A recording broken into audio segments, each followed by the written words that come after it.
This is a call to order of the regular meeting, March 1st, 2023 of the Ducktown Council.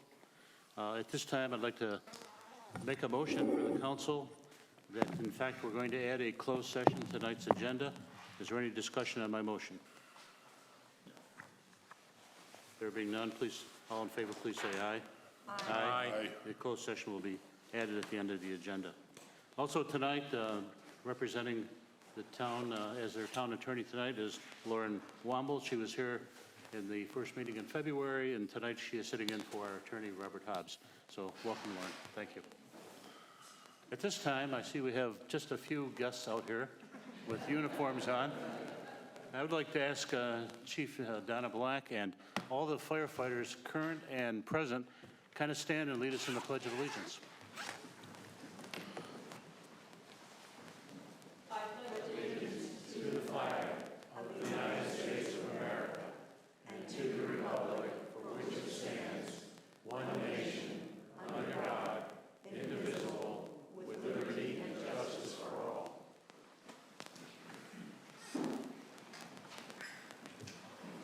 Please join me in a moment of silence.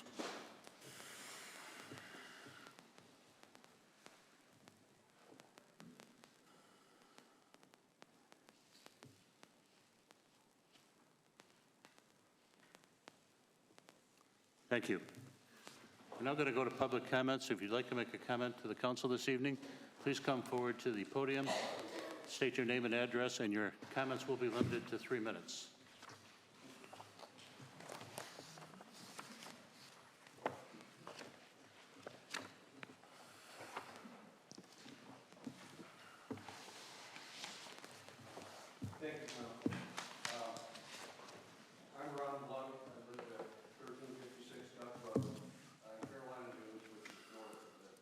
Fire station, about a mile.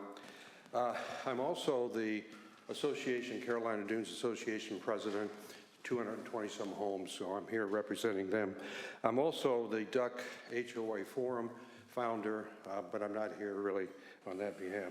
You have an agenda item tonight, new business, I think, to talk about the town purchase of 145 Bufflehead, which is an oceanfront property in Carolina Dunes, my community.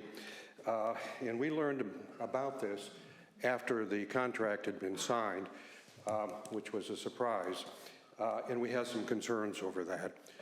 I did send a document to all of you with those concerns. Tonight I can only, with 3 minutes, can only kind of summarize them.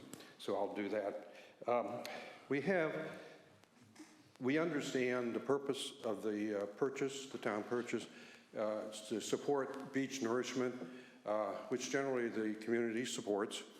Also the lifeguards, which again the community supports, and then beach maintenance and cleanup after storms, and the community supports that. However, these activities do cause noise, they do cause disruption, especially the beach nourishment, and we do have big concerns over that. In my document, I spelled out all those concerns, but I'd like to hit about 5 of them here. The first one, which I mentioned, is we had no advance notice of this. And I think that's, that's not being transparent. And we really expect more of the town to be open and transparent with communities when they're impacted by an action you're taking. We found out about it after the fact, and I don't think that's good. I'd say shame on you for that. Going on to the other concerns, there are zoning restrictions in place and covenant restrictions. We're zoned residential, the covenants say residential, and we think there's probably a violation for that. We did retain an attorney, Robert Hornick, and he did serve a notice to you about the violation of the covenants by going forward with this purchase. It's not the purchase itself, but it's the usage of the property. And we believe that it is a violation of our covenants, so you'd received a notice that. I assume you have that. Lauren, you're representing that you have that notice. Okay, and that's been shared with all of you, so you have copies of that, I assume. Okay. Okay, on the zoning, I know you control the zoning. So if you violate, if this action, the usage of this lot violates the zoning, you're just going to change Sorry, it. Ron, your time is up. Wow. Okay. Mr. Mayor, if I could just briefly, so public comment is not a time for us to have question and answer, and so if you'll just give your comment, and if you run out of time, you can submit your comment to the clerk, and she can submit it to the record. Thank you, Mayor Kingston and Town Council members, for the opportunity to speak. I'm speaking on the same issue.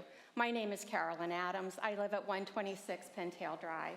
My husband and I are what we like to call second-generation permanent residents, as my parents were also permanent residents. In fact, my father was very involved in the town during its incorporation and was an integral part of the planning board when the boardwalk was first envisioned.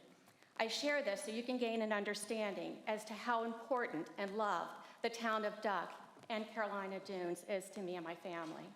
I first want to respectfully, as I can, chastise the council members for not fulfilling a promise repeated multiple times during the election campaigns.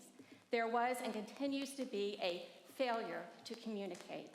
While I understand the perceived need for secrecy while securing a contract to purchase the property, the secrecy continues.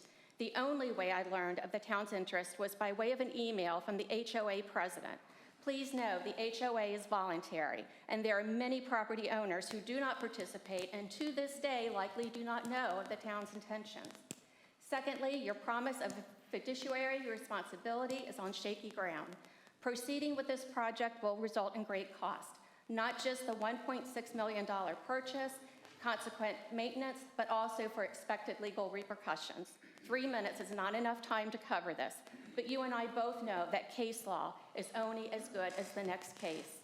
Anyone can sue for any reason, anyone can win for any reason. Just ask McDonald's about their hot coffee cases. As good stewards, I'm sure you have each visited the property and understand the community of Carolina Dunes. It is a community with larger than average lots. We have full-time residents, part-time, non-renting residents, and of course rentals. Traffic is minimal compared to more densely populated neighborhoods. Town acquisition of this lot, regardless of intentions, will result in increased traffic and change of ambiance. It is reasonable to anticipate considerable disruption to the neighborhood. Residents and visitors, as activists, see an opportunity. Have no doubt there are many implications and repercussions for years to come. And then finally, to all of the town of Duck property owners, this is a slippery slope. Our neighborhood has been blindsided, and there's been little communication, no collaboration, and minimal planning. This is a dangerous scenario for our charming little town. Big government is flexing its muscles. Together, we must stop this behavior and proceed as a town we were meant to be, as stated in one of our 6 unifying principles, a place where people feel connected by a shared motivation to preserve the unique nature of this special place. It is my request that the council slow this very fast-moving train Thank you, on Carol. the Your 3 slippery minutes slope. is up.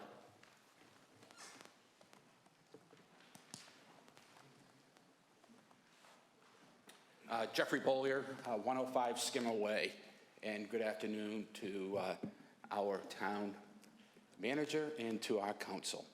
I also am going to be speaking on the subject that matter. I live in Skimmer Way, and I don't have exactly the same concerns as Carolina Dunes. But I did realize that this is under contract, and I also was surprised that that went so fast. But noted on the agenda tonight, you're going to talk about how you're going to be able to control this property so that it is for governmental, beach nourishment, and public safety. So I'm hoping to hear some real solid communication tonight from you folks on how you're going to do that. And to our council, I hope that we're not creating something that in the future we're going to have to revisit. And with that, I thank you. Thank you, Jeff. Would anyone else like to address the council? There being no one, we're going to close public comments. We're going to go to item number 3, the consent agenda. This evening on the consent agenda, we have the minutes from the February 1st, 2023 regular meeting. Resolution 23-02, a resolution of the Town Council of the Town of Duck, North Carolina, amending Resolution 11-05 to allow up to 8 individuals to serve on the Wall Decor Subcommittee. Resolution 23-03, a resolution of the Town Council of the Town of Duck, North Carolina, requesting that NCGA to revise and expand the Good Samaritan Law GS 90-96.2 and the Government Education Access Channel 2023-2024 proposed budget. With that, I'll entertain a motion. I make a motion we approve the consent agenda as presented. Any discussion on the motion on the floor? I'd just like to add that I'm not sure, Tony, if you had anything to do with that budget for the Government Access Channel.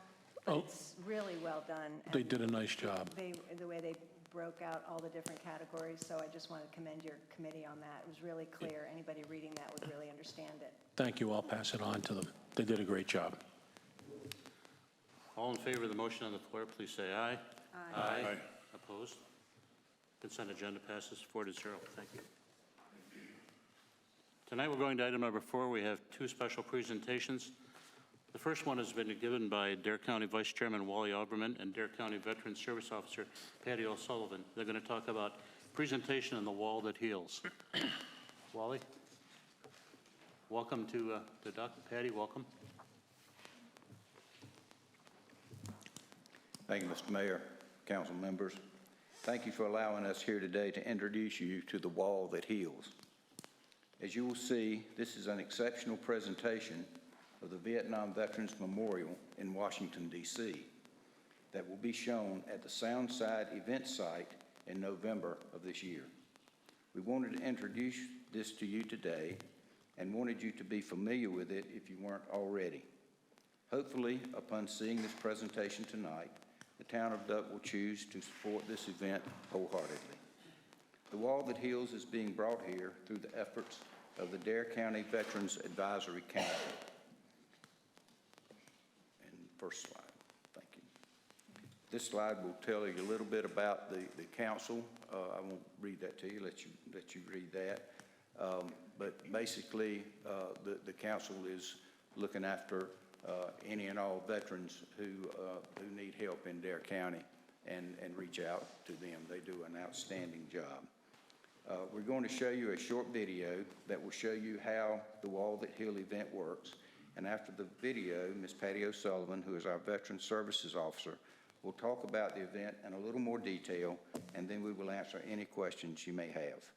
Thank you again for your time and interest. And let me mention that we also have from the council tonight, Mr. Rick Probst and Mr. Tony Imperiali, who are here, that are members of the Veterans Advisory Council. So here's the video.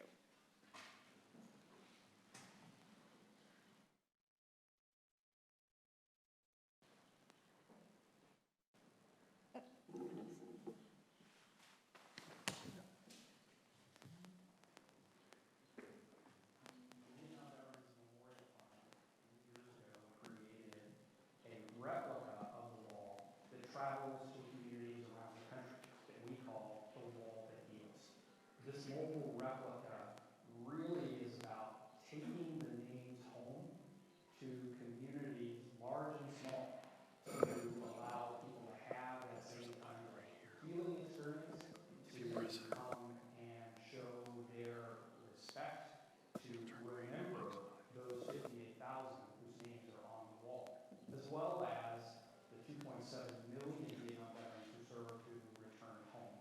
It's a chance to look back and pay their respects to those who answer the call of service to their country, especially those who made the ultimate sacrifice. To be able to take this community may not even know anything about the wall or the war, especially for the young kids to come out and see these things and get educated on.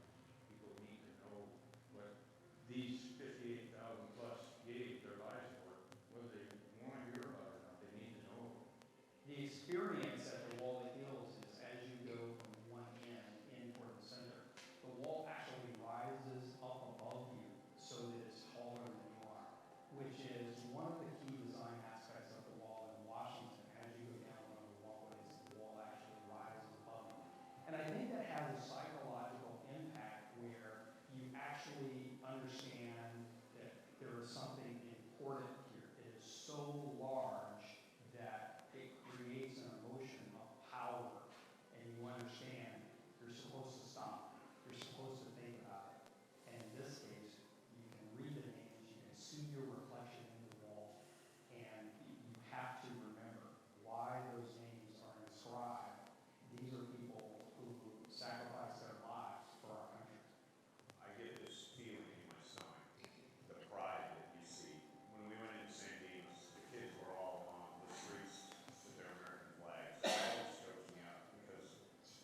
Good evening, I'm Patty O'Sullivan. I'm here on behalf of the Dare County Veterans Advisory Council to let you know that out of over 100 applications, Dare County was one of 32 to be selected to host the Wall That Heals in November. The tour extends from California and goes across the country and ends in Dare County.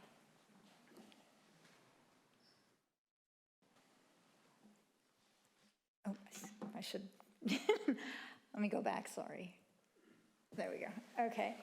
We feel it's important to bring the Wall That Heals to Dare County since our county, as well as the surrounding counties, are home to several thousand veterans, including those that served in Vietnam. Many of these veterans are disabled due to their exposure to Agent Orange and may never be able to travel to Washington, D.C. Just like the Vietnam Veteran Memorial in Washington, D.C., there are more than 58,000 names on the Wall That Heals.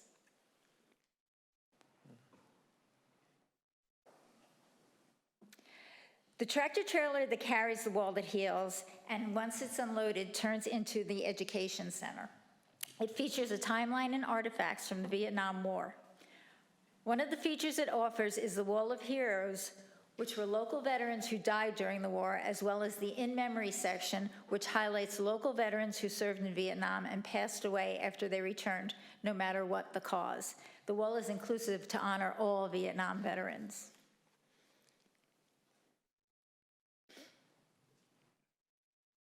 There is also an information education tent that will allow visitors to be able to find names of family members or friends who may have lost and shows them how to create a rubbing of their names.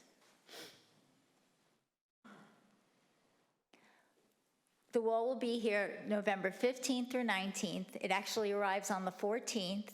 It comes in through an escort that will come through Alligator River, go through Mans Harbor and then Manio, and then come right into the Soundside event site. It gets set up on the 15th, and once 2 o'clock, until 2 o'clock, 2 o'clock, the wall will then be open 24 hours until Sunday, the 19th. We'll need several volunteers to help set up and take down the wall, as well as staff the wall while it is here. If anyone is interested, please feel free to email me. I have cards I can leave, and I will forward the sign-up links to you. I just said about the business cards. The VVMS will also offer tours to groups interested in taking part in our tour, such as schools, community groups, and companies, etc.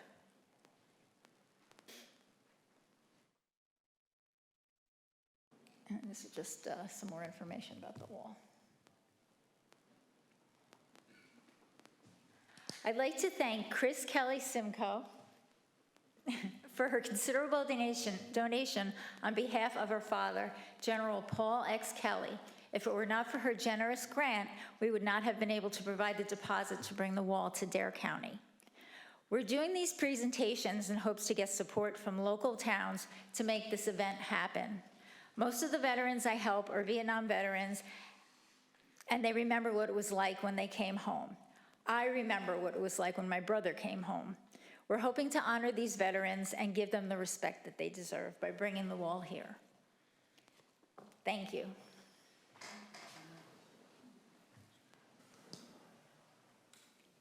We will be presenting this presentation to all the towns, to the Dare County Board of Commissioners, the Chamber of Commerce, and the Dare County Board of Realtors very shortly. We've done a number of the towns already, and that's going to just move ahead over the next few weeks. I think the presentation that we do at the Board of Commissioners will be the final one that we do to get everybody aware of this coming. Kill Devil Hills has pledged a donation, as well as the Dare County Board of Commissioners has as well. Dare County, as Patty pointed out, will be the final stop on the tour this year. As she said, it begins in California, works its way across the country, and we want to make the final show, if you will. We want to make it very, very special for them. The escort is going to start actually in Plymouth and come all the way down, and we think there are going to be as many as 150 to 200 motorcycles that will be part of this escort, as well as about 50 Jeeps from the Jeep folks here. that will be making up this escort to the Soundside event site. I want to mention that donations, we're taking donations from individuals, from whomever, but all of those donations that we get will help to bring the wall that heals to Dare County, as well as support Dare County veterans through the Veterans Advisory Council. Does anyone have any questions? Wally, what type of support would you like to see from the town of Duck? Social media support? Just getting the word out would be great. We just, like I said, we're just trying to kind of get the word out early. One of our challenges, and this is something that's we've been having kind of meetings, committee meetings, you might say. And one of the things that has concerned me is November's a long ways off. we got a summer to go through, and we want to keep the interest up, and we're going to be looking at ways to do that. And if you all can be helpful in keeping that word out, we would very, very much appreciate that. Wally, where will this wall be set up? It will be at the event site in Nags Head. Soundside. Okay, yep, okay. And we're to have the seafood festival Yep. and those types of things. Yes. And where could someone send a donation if they wanted to? Where would they send it to? The Dare County, Dare County Motorsports Charity Group is actually our 501c that's collecting donations. Okay, is that online somewhere people can see that? Yeah, it is. I don't bring the, I can get the address and write it Okay. down on one of my cards if you'd like. Okay, great. Yeah, why don't you do that? Yeah. Okay, great. We appreciate that. Thank you. I assume, Patty, you'll be our contact for our PIO? Yeah, I do your contact. Yeah. And, things better. and there will be things that we're doing to update it through Dare County's site. We have we'll be including things on that as well. But Dare County's creating, it has its own website being set up. It's actually with the VVMF now waiting for approval. So hopefully, I'm hoping any day that we can get the press release and the website all set up. And that has, Patty also mentioned that this is operated 24 hours a day and is operated by volunteers. And she has a form that folks can sign in for the time that they want to be there and for the amount of time that they want to be there, from helping put the wall up to manning it throughout the evening, that sort of thing. A lot of the veterans, from what we've heard, prefer to come at night. To reflect on it. Yeah. That it's emotional and brings back memories, so that's why they have it open 24 hours. I'll just have to say thank you for all you've done to bring this to our area. It's such an honor, and it'll be great to pay tribute to our veterans this way, right around Veterans Weekend. I mean, it's great, and I know we'll definitely work to get all the word out and the enthusiasm. I have heard from the motorcycle community, Terry Gray and others, that about this motorcade, and that's going to be quite the. Yeah, we're setting up to also video that, and we hope to have a final video, if you will, just for Dare County, that show it from the time it leaves Plymouth until the time it gets all the way to the event site. And Terry has worked very hard to, with police chiefs in Plymouth and Manio and everywhere else, that they're all green lights all the way, and that's not an easy thing to get set up, but it's going to be quite something when it arrives for sure. But again, thank you all so much. Appreciate it. Thank you for allowing us to present this to you this evening. Thank you, Wally. Thank you, we Thank appreciate you. it. Yeah. And all the accolades go to Patty.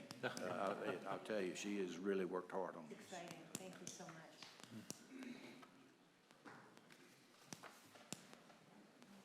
The next special presentation is going to be an introduction of a new firefighter, and I'd ask Chief Donna Black to take the podium.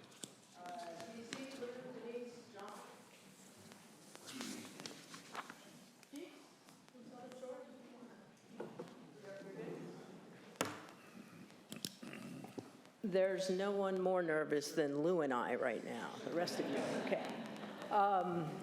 It takes a village, and This is a pretty special moment. I might even get a little choked up with this one. So tonight you're going to meet our new firefighter. Christian Dick left us to go to Virginia Beach, and so we went through an assessment process, and it's very special who we're hiring, and he got here on his own. Let's talk about community. There's people in this room that taught me how to be a firefighter. So every day as I stand as chief and I look over our firefighters now, our volunteers now, our community now, they are with me, and there's several in the back of the room, and I thank you for those that are in the room that taught me and got me to my point. So that makes it extra special tonight.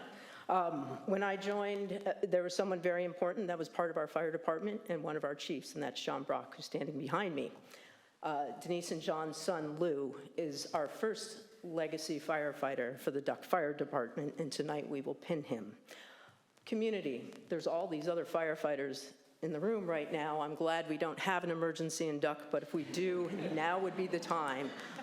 This speaks a lot, one, to the relationship with the chiefs between Duck and Southern Shores. We work closely together. We are not one department, but we are functionally together.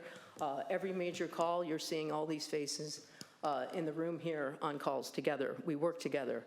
They have a great junior program. You see a lot of youngins over there. We don't quite have the youngin population to have a junior program, but we absolutely benefit from the work they're doing. And Lou is a product of that junior program and now getting to be hired with us. Let's get to Lou. Lou did this to this room. Look how many people are here. That speaks a lot to this young man. I am excited to have him. I've told his parents, we've got him. We will take care of him. He will be trained well under our folks, and he's going to stay with Southern Shores as a volunteer.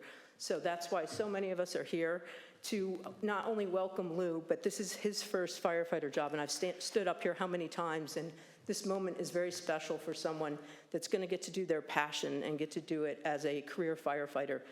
This is his moment. So we're going to let his father, Chief John Brock, pin him, and then I'll let John say a few words. But first of all, can we give a round of applause to those past members in the room that...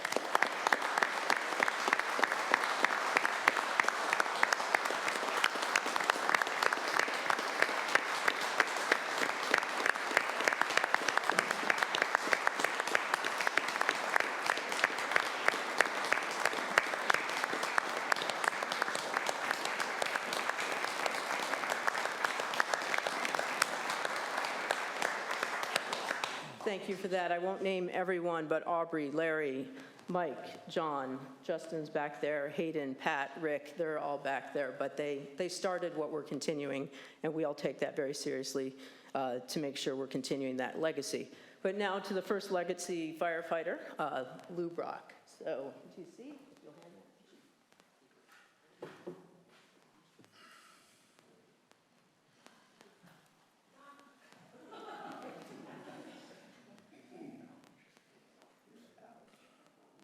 Gotta get a picture, huh? It's good, it's got a little marker there where this is supposed to go.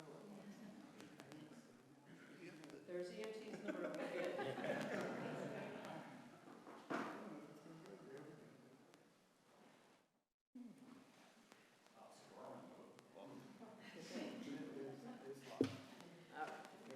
Congratulations.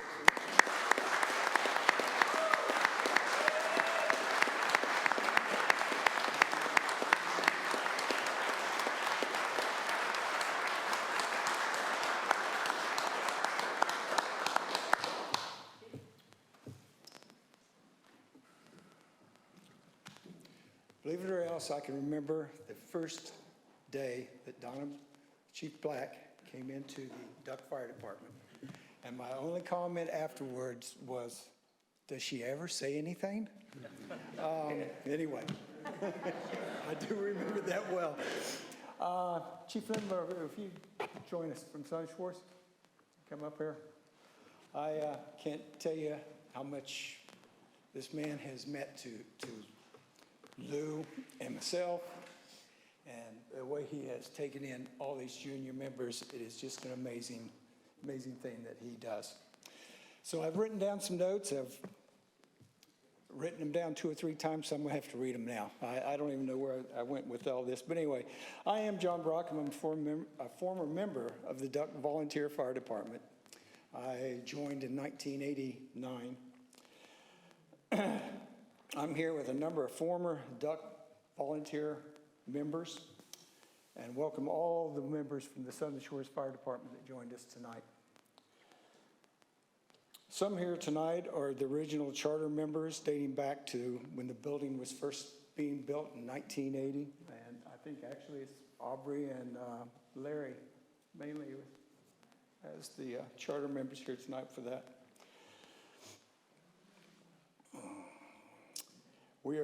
Denise and I are honored of being able to be here tonight to install Lou as the newest member of the Duck Fire Department. Lou, I'd like you to remember to think smart, be safe, and as you've heard me tell the very first Duck Fire Department call, don't forget the truck.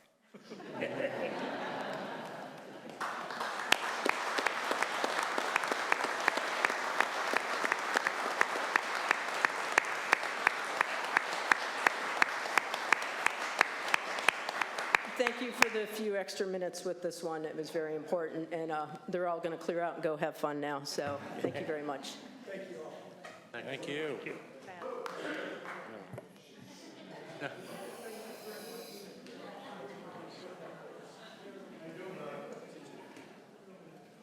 Oh, what a lot of history in this room. It's overwhelming.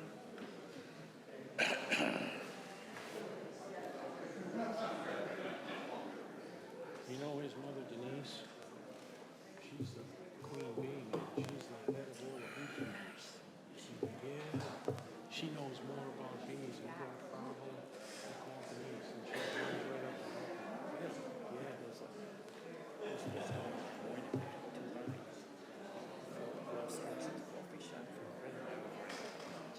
Did you speak to Denise?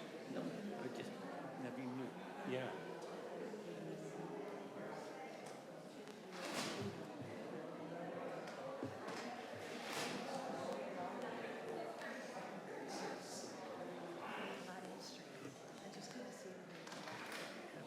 We're going to go on to item number 5 now, the first public hearing discussion consideration of SUP 23-001, an application by the Alice Holding LLC for a special use permit to expand the Waterfront Shops Shopping Center by relocating an existing kayak and stand-up paddleboard rental tour business to an existing 100-square-foot gazebo over the Curb Tuck Sound in the Village Commercial District at 1240 Duck Road. This time I'd like to turn over to Town Attorney Lauren Womble. Thank you. Lauren. We will now open the quasi-judicial hearing. When considering this application for the special use permit, the Town Council sits as a quasi-judicial body. A quasi-judicial hearing is the process for the council to adjudicate how the general law applies to a particular situation based on an evidentiary record presenting at this hearing. Your two key responsibilities are to determine contested facts, apply legal standards to the facts. You may apply only the standards already contained in the ordinance. You are not permitted to change or modify those standards during this hearing or as part of your decision in this case. In conducting this hearing, certain safeguards must be instituted in order to give the applicant a fair hearing. The applicant has the right to cross-examine witnesses and offer rebuttal evidence. The procedure in the ordinance must be followed. I'm sure this council is very familiar.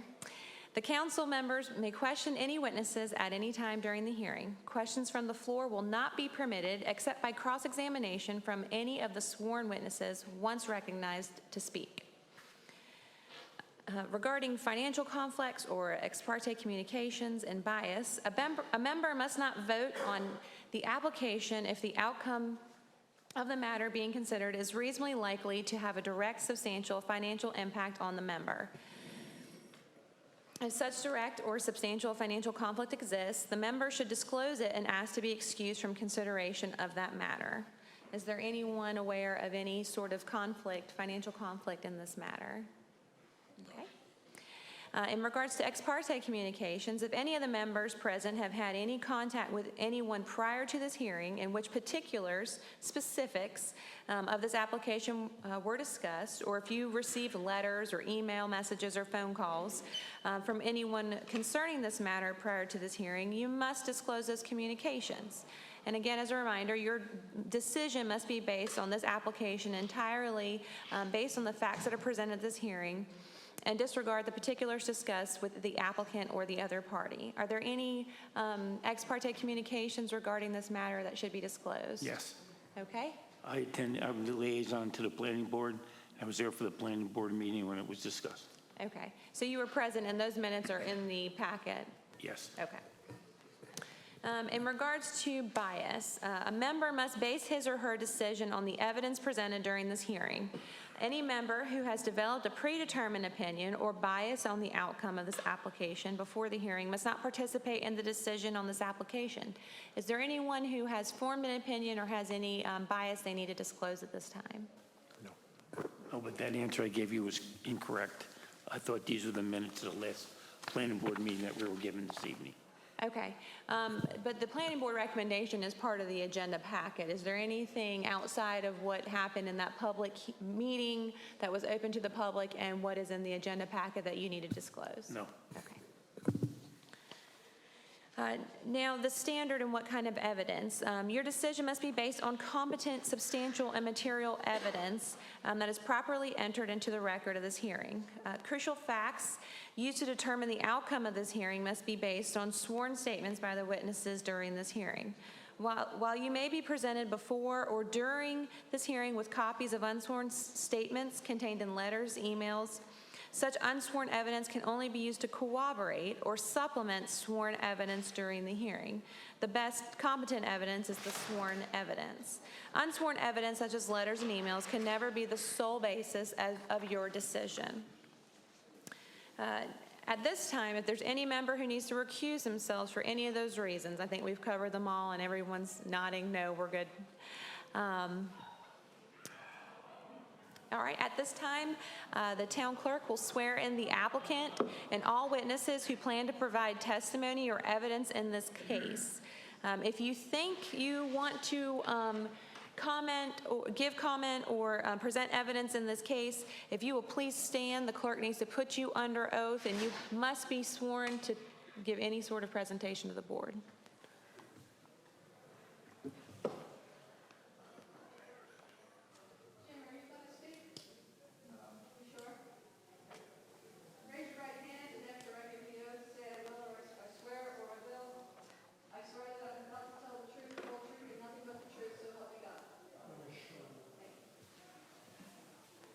All right, we will begin with the staff presentation.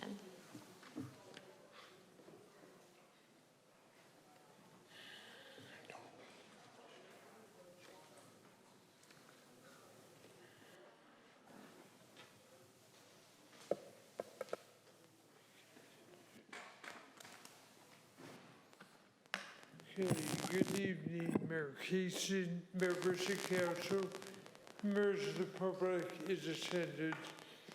The mayor did a good job of describing and summarizing the application before you tonight. And I'll just start for the record by noting, as outlined in the staff report, that this hearing was properly advertised, posted on site, and notices mailed to the applicant and adjoining property owners, as well as here at Town Hall and the town website. So what we have is a fairly straightforward application where we have an existing gazebo that was constructed on site over the sound. It comes off the boardwalk at the waterfront shops. And the owner's looking at taking an existing business within the shopping center, moving it there, and then renting out that previous space to a different tenant. So in effect, they are, and you can see it highlighted in yellow, the gazebo on the site plan up there. In effect, they're expanding the retail space of the shopping center by 100 square feet. And when you consider that the shopping center already contains over 32,000 square feet. You can see this is a fairly minimal expansion that's being proposed. The existing business already stores kayaks when they're not rented in a particular location on site. That would not change. So the only thing that's really happening is that gazebo is being used for a commercial purpose. And you can see the applicants provided a rendering of what that would look like with the new business, and that was included in your package as well. Thank you, Cindy, for your help with that.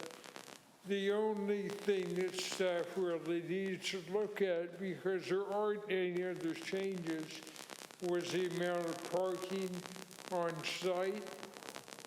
And with the addition of this space, there are 177 parking spaces that need to be provided, and they have 203 spaces on site. So that's in full compliance with that, and that's the only substandard change.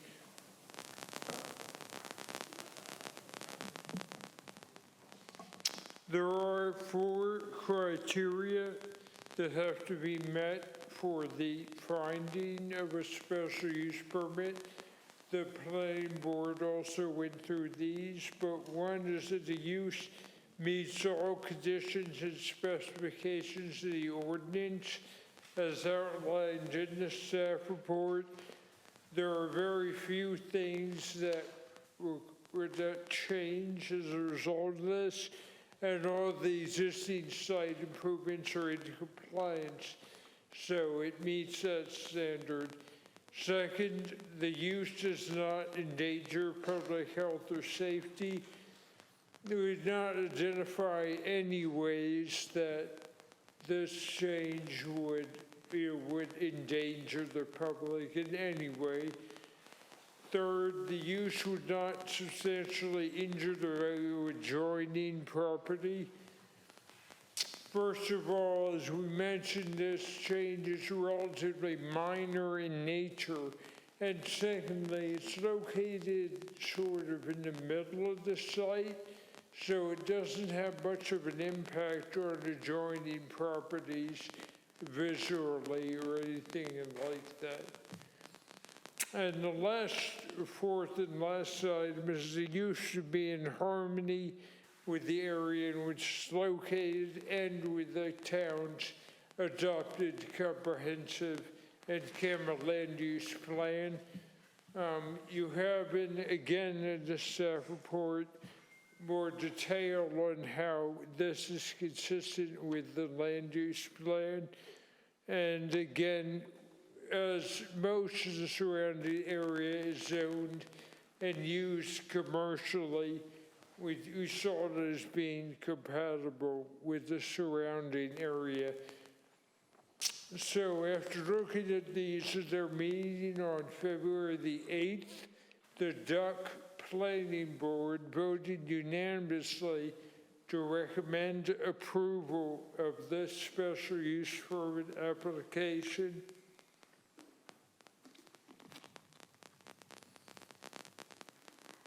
They did ask the council to consider the following conditions as part of the permit, if you choose to approve it.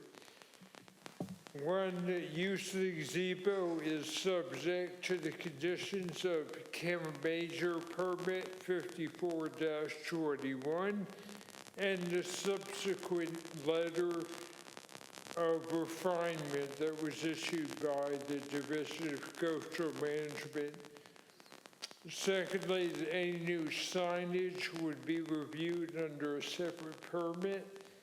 Third, any lighting of the gazebo must be low intensity, which is no more than 1 foot candle, and shielded downward to prevent spillage of light to adjoining properties and the Currituck Sound on which it sits next to. forth that the permit would expire in 12 months if it's not acted upon, if the use is established. Mayor Casey, that concludes my presentation, but I'd be glad to answer any questions that the council members might have. Does the council have any questions for staff? Okay. Joe, I may have missed this in your presentation, but it looks as though the applicant has all the permits from the state agencies that are required. That's correct. They have all the approvals necessary. Are there any other questions from the council? All right. Does the applicant wish to ask staff any questions? I'm Jim Gilreath, I represent the applicant, Alice Holden. Director Hurd, hang on one second. Someone, you need to come to the podium if you would, or actually, right, there's a microphone right there, Mr. Gilreath. You have to stay on the mic. Joe's a Clemson guy, I'm a Gamecock. We're going to stay this far apart. Director Hurd, it's the town's recommendation that this application has met the 4 uses for the special use permit. That's correct. Okay, and there were no modifications needed during that process, that application process that you required, besides the recommendations you have for lighting and for signage. The recommendation technically comes to the planning board, Okay. not the staff, and they have recommended those conditions that we talked about. Okay, and it's your understanding the applicant's prepared to meet those recommendations? Yes, they agreed to those at the planning board. Okay, thank you. I don't have anything further. In light of that question, is there any follow-up from the council? No. Okay. Thank you. And now we will turn to the applicant to make their presentation. You can just come to the podium.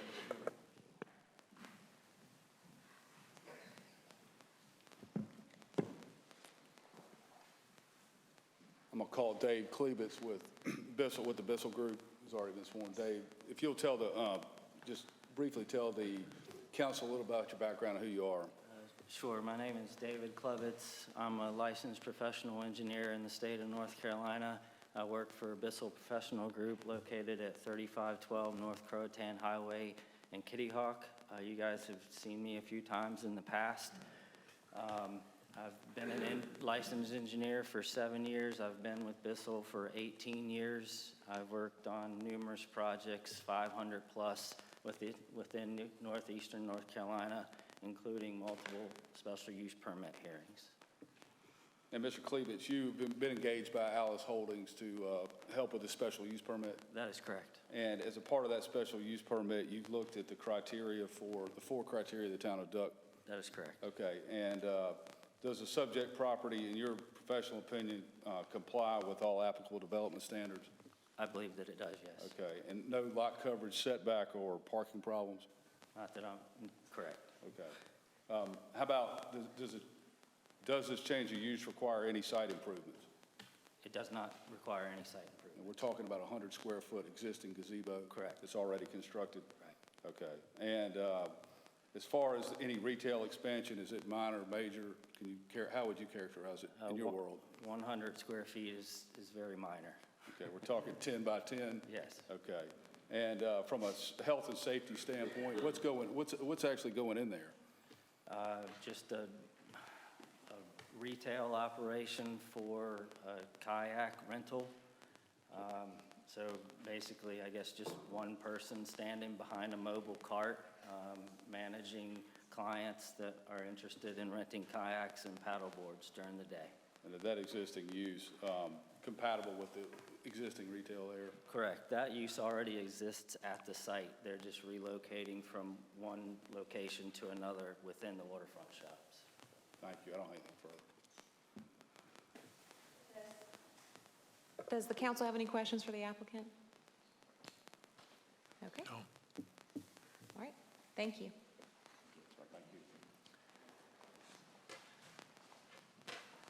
I don't believe it. Was there anyone else sworn? I just stood up in case I was needed. I'm the operator. Okay, all right.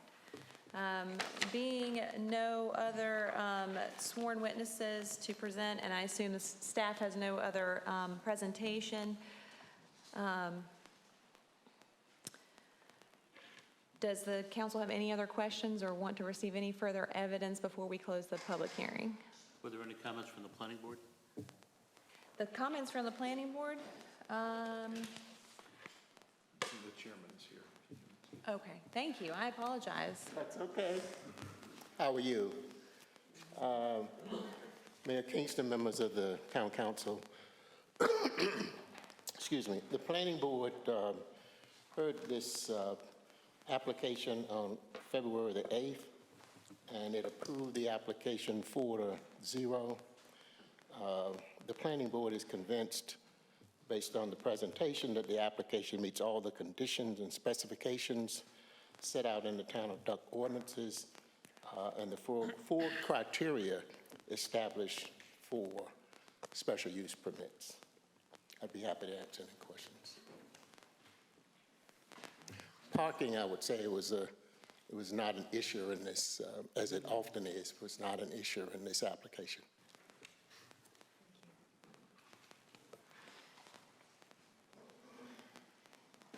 And Mr. Gilreath, just to confirm, the applicant does agree with those proposed conditions from the planning board and by staff? Okay, thank you.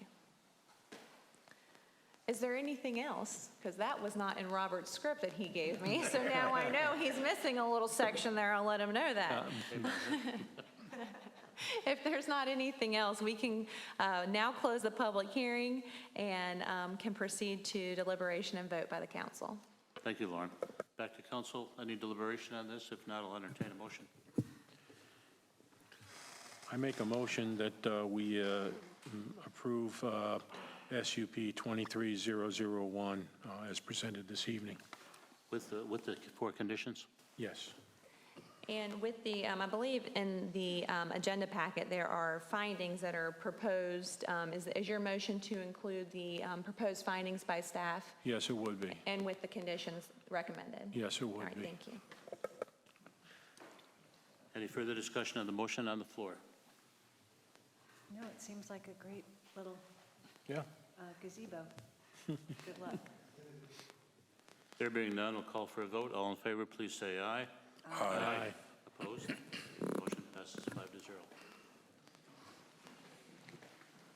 The next quasi-judicial public hearing discussion consideration of SUP 23-002, an application by Seabags LLC for a special use permit to establish a formula business in the Village Commercial District at the Scarborough Lane Shops located at 1171 Duck Road. This time I will turn over to Town Attorney Womble. All right, thank you. And I'm going to condense my comments since we've been through this already. The board is aware of the standard for the quasi-judicial hearing and will now open that hearing. Everyone will have to be under oath. You have to receive competent evidence, and that being sworn testimony. You can't be swayed solely by unsworn testimony, being letters or emails or other comments. In regards to financial conflict, ex parte communications, and bias, I have covered those. Does any town council member have a financial conflict regarding this matter? No. Okay, ex parte communications? As a member of the planning board, the liaison to the planning board, I did hear their reports from the planning board. Okay, and that was just similar to the last hearing where that was at the meeting? Yes. Okay. And in regards to bias, has anyone on the council already have a predetermined decision for or against this proposal? No. Okay, and so at this time, I'll ask the clerk to please swear all the witnesses. And again, if you think you may speak, please stand.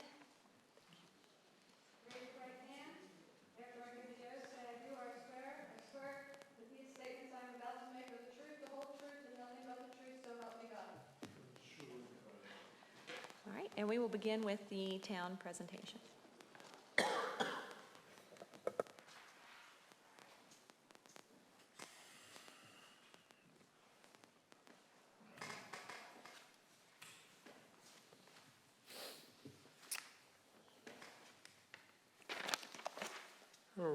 Council. Once again, I'll start by just saying for the record that this property was properly posted.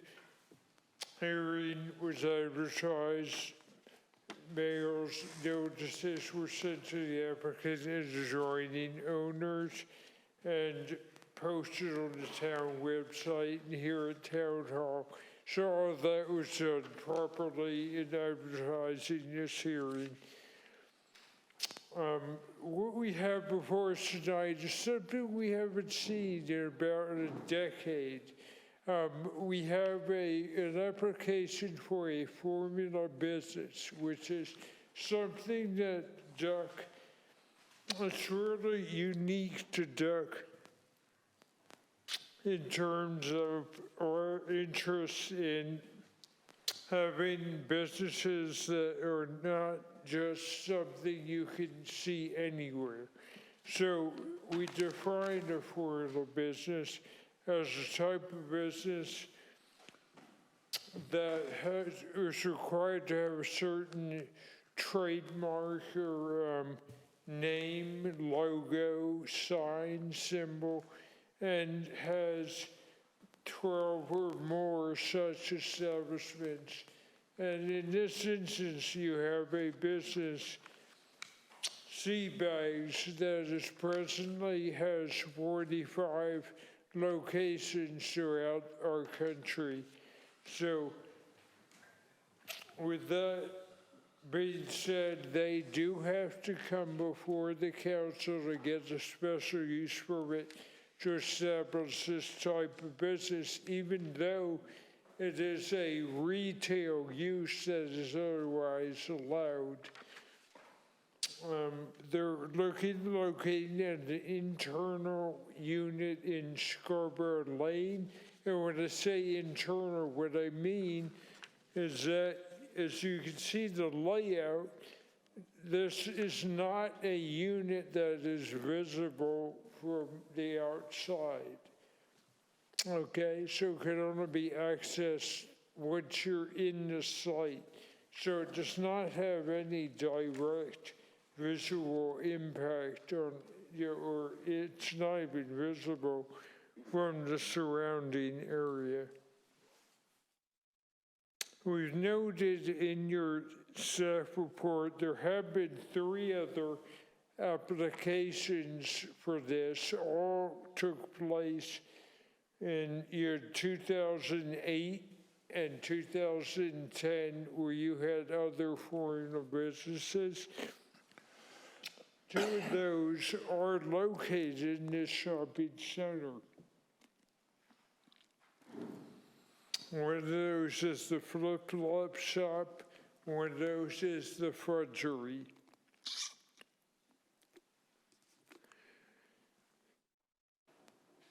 So in looking at this, there are no modifications that are being proposed to the center at all.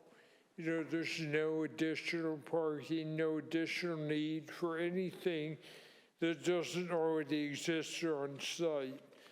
So basically boils down to the council's consideration of the formula business criteria. So there's a handful of different things that I'm gonna need to walk through with you.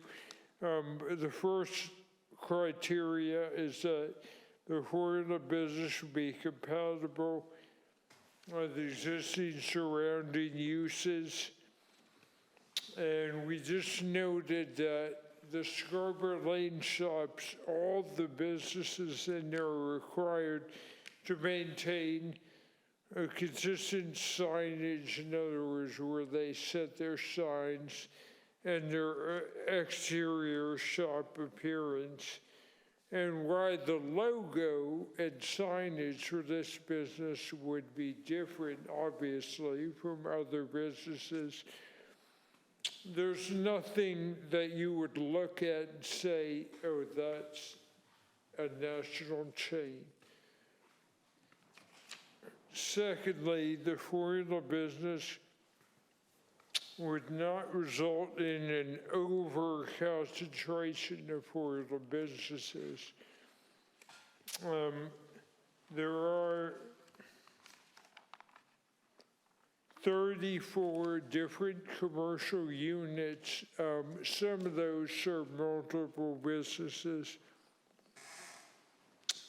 and only 2 of them in the Scarborough Lane shops are presently formula. So the board found that this would not result in an over-concentration. Third, the formula business would promote diversity and variety in the mix of commercial use. And we did note that it does seem that Sea Bags, the business, would diversify the retail products offered at the Scarborough Lane shops and surrounding area. Fourth, that it would contribute to a diverse blend of businesses in the community and preserve the seacoast ambiance reflective of the community. In this way, this particular business is fairly unique in that if you've read over the applicant's description and business model, they actually repurpose sales to make their products. So it's a very unique and has a very interesting tie-in to seacoast history. Fifth, the business will be mutually beneficial and enhance the economic health of the surrounding area. First of all, this would occupy an existing vacant unit, so it would obviously increase foot traffic within the center, and it would also potentially improve the business environment for all the stores by drawing in people who may not have otherwise come. 6, the formula business would contribute to an appropriate balance of business sizes. We noted in here that it would be occupying the existing space, only 945 square feet, so, a relatively modest size retail establishment.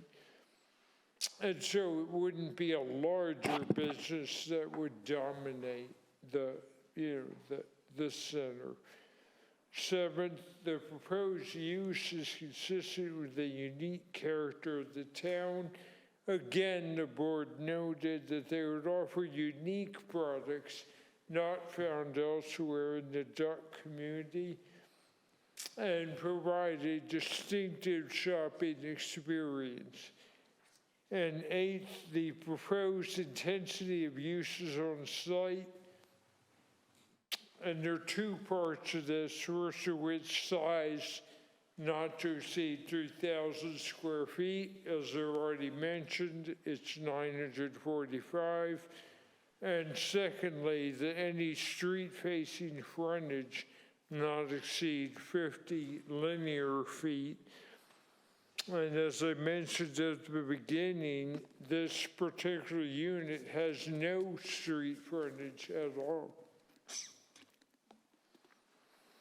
So after making those findings, at their meeting on February 8th, the planning board members voted unanimously to recommend approval of this special use permit application to establish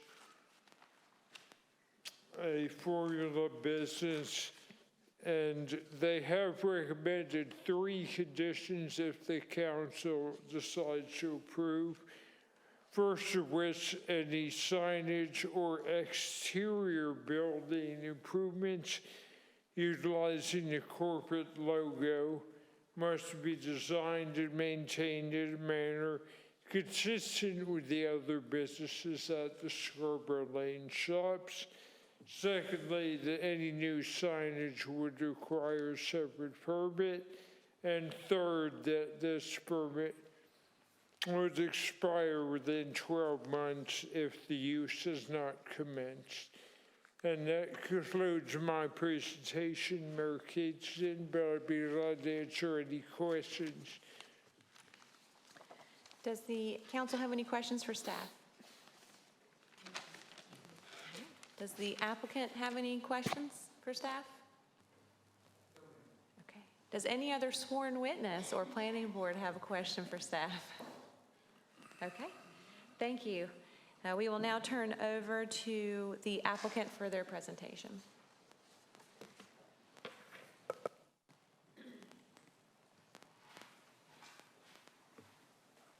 Thank you. My name is Paul Gorey. I'm the Vice President of Retail Stores for Seabags. Honorable Mayor, council members, thank you for the opportunity to appear before you. Seabags was founded in 1999 on the working waterfront in Portland, Maine.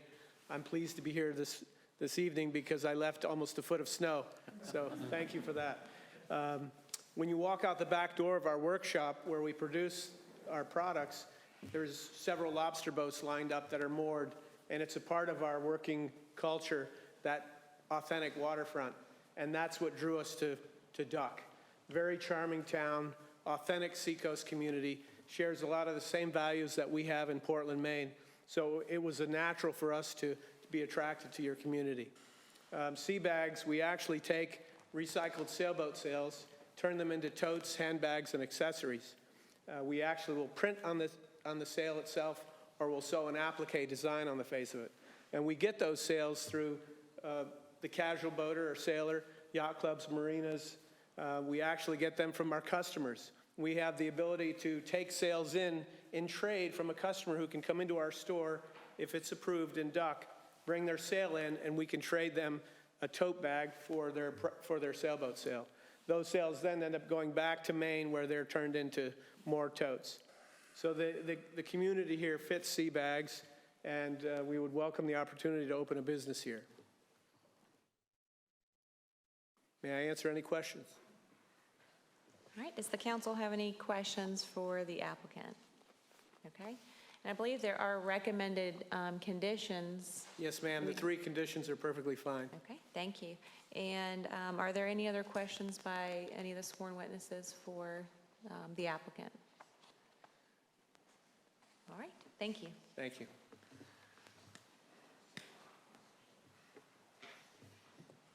And at this time, we would ask for a comment from the planning board.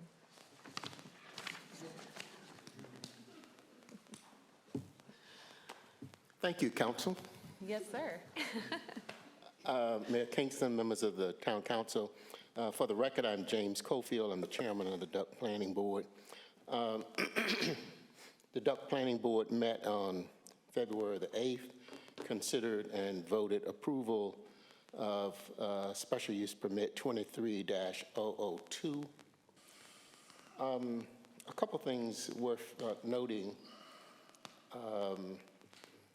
The Planning Board found that this was a nice fit from the standpoint of compatibility within the Duck image and the Duck climate, meaning the commercial businesses, retail businesses in town.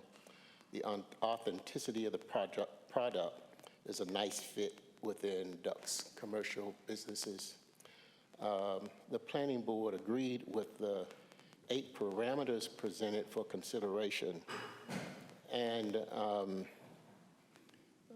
the staff presented and the Planning Board then found that the application met all the conditions and specifications set out in the Town of Duck ordinances. And I think that's it. I'm happy to answer any questions. Are there any questions? Any questions by the applicant? No. All right. Is there any other evidence or questions that council has before we proceed to close the public hearing? Okay, so at this time we'll close the public hearing, and we'll turn it over to the council to deliberate and make a vote. Thank you, Lauren. At this time, any deliberation? Otherwise, I'll entertain a motion. I've been in one of their stores in Maine. They're very nice. I've also.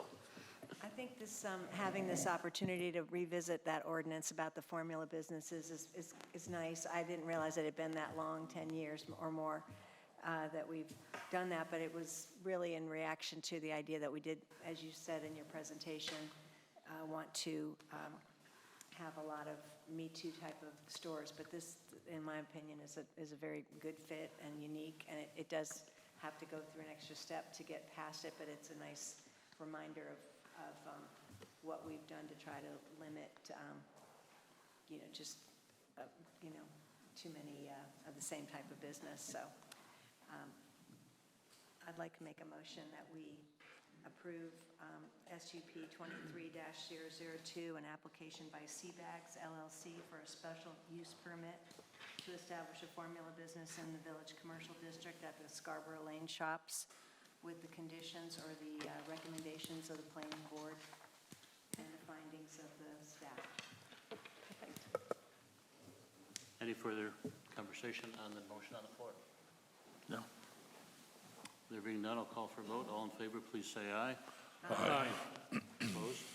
The motion passes 5-0. Item number 6, legislative public hearings. We have none at this time. Item number 7, old business deferred from previous meetings. Discussion consideration of appointing 2 individuals to serve on the planning board. I'll handle that from the mayor's chair.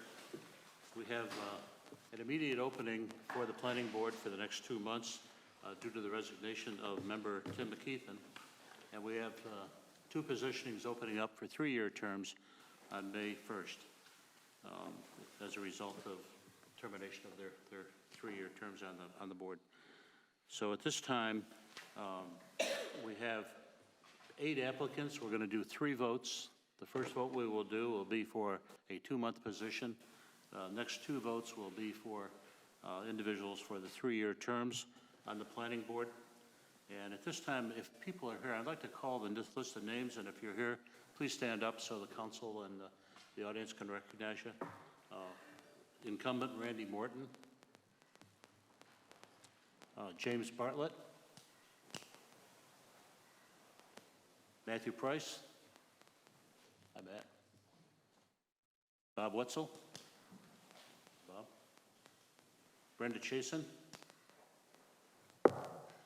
Bob Webb, Scott Miller, and Kevin Lindgren. Kevin? I'm going to ask the town manager and town attorney if they will keep tabs on the election. So we're going to do the first vote for the 2-month. Every council member has 1 vote. And I'd like to open up the nominations by nominating Bob Wetzel. Don, before we get ahead of ourselves, I think it was 2 planning board appointments in the past where we had people that were applicants that came in and did a presentation to us so that we could learn more about them. And my suggestion is that we do the same thing here, especially since more than half of the people that have applied are not present. So I think that we should, and this is just my opinion, the planning board is probably the most unelected, the most important non-elected position that we have. And I would like to see these people come in that are applying for these jobs and do a presentation so that we can get to learn a little bit about them. And it's my recommendation that we put this off until the April 5th meeting so that they can all be present. How does the rest of the council feel about that? That was one thing that wasn't on their application, so I just want to make that aware. Being here this evening. Well, how would you, and I mean, maybe it's, if we have an immediate need, I'm not exactly, it sounds like Pim has already left the board, so we're without a member. But I don't disagree with the idea of getting a little bit more background, and how would you feel about them even doing something in writing if they couldn't be here? Well, yeah, I mean, the bottom line is, look, we're gonna depend on these people to steer us in the right direction regarding further development in the town. I think it's important to us that we understand more about each person, and it's important to that. It should be important to them to participate in this process a little more directly. And so, again, that's my recommendation, or my hope is that we'll postpone this until April 5th, I think is our April meeting, correct? And whoever can be present should be here. If there's some reason that somebody can't be present, perhaps we can get them on a Zoom or something to present on screen. Do you want to address the 2-month vacancy? So if you go to April, you'll be a month into that kind of residual term without, because you have an open vacancy in that seat. It's certainly in your discretion, but I did just want to mention that. Well, my own opinion is I don't think that for at least 1 month, being short one board member is going to hurt anything. I think that we can survive at least a month with 4 people for now. What would you like to see, Rob, in addition to what they've submitted already on their application? As we did, I said, I think it was 3 years ago, everybody that was applying for that position came in here and did a presentation talking about their background and experience and things that would qualify them as competent members of this board. And again, in my opinion, the planning board is probably the most important unelected position that we have. And so we can't afford to make a mistake. We have to try to deliver the best product that we can for the people in the town, and I don't see how we can do that without further examination. Just getting into the details on that presentation, is it possible to do a Zoom presentation if they're not available? I wasn't thinking we had that capability, but do we? Yes. And would you be thinking about asking them questions? Of course. Okay. Yeah, I think that makes sense to me because I don't really know all of these people on the list. I wouldn't mind having discussion and hearing them speak and tell us why they're interested and what their qualifications are. Now, if we needed to do something for the immediate opening, I'm okay with that, but can we hear from the floor? You're not allowed. So I see the planning board chair is raising his hand, but any receiving comment or input from him would be completely up to the mayor at this time. We'll listen to the chairman, yes.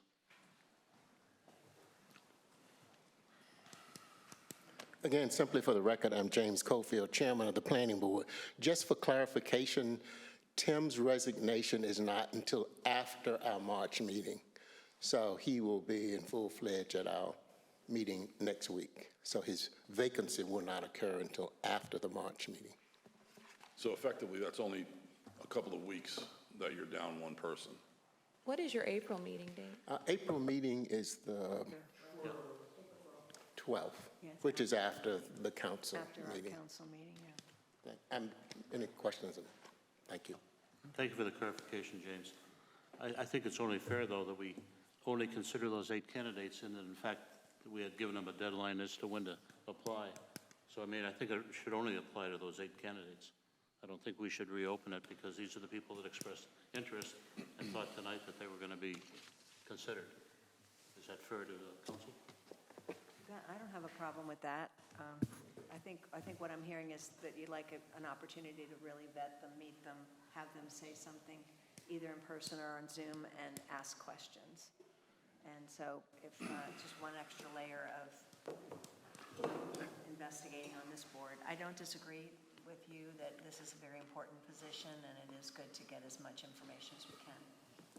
So let me just, regarding the closing of the application period, I really don't have a big problem with that. However, we're talking about now a month down the road. So if somebody submits an application who's an overqualified, satisfactory person to us, my opinion is we can't ignore that. So while the 8 people that have already applied will be prepared to talk to us then, if there's somebody that has significant qualifications, I think we would be remiss in not allowing that person to apply. To an extent, I understand what you're saying, but I think it's only fair to the people that responded to, our request and made the cutoff and were prepared, obviously, to serve. I don't think it's fair to, in fact, reopen that and therefore, entertain another level of input. My response to that would be, you can interpret that as not being fair to the applicants, but more importantly, we need to be fair to the people that we represent here and make sure that they get the best product possible. So, I do think if we had made it clear in the application that we wanted them to speak to us, and we all knew that the applications were coming in, and they were going to be voted on today, we should have made that known to the applicants before this evening's meeting. What, that they need, that we wanted to speak with them? Right. Yeah, I don't agree with that necessarily. When we apply for, decide we want to run for this office, we don't know that the League of Women Voters is going to necessarily have us come before them or whatever. I think it's appropriate for the council to interview candidates for, as been stated, an important position.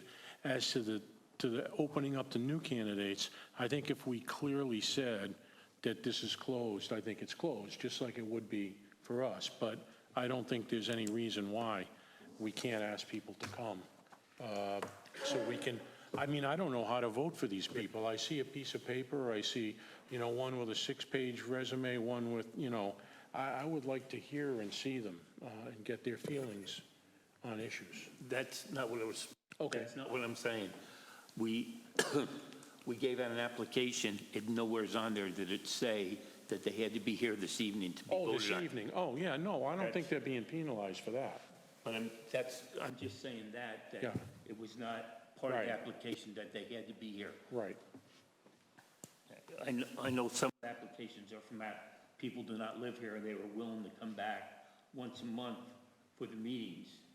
One of the people are on vacation. If he had known he had to be here, I'm quite sure he would have been here. That's not good. We're not going to be penalizing anybody that's already on the list, and hopefully they can be here, and they'll have this month to know that we'd like them to come, or come on Zoom if they can't be here physically. So I think the only question we have now is, do we want to close it? Lauren, do we need to put a motion on this? So I think that you can vote to table this to the April agenda, but you probably need to decide if you're going to close receiving applications, just so it's clear, or leave it open. If you just table it, then I think you could continue receiving applications till it was decided.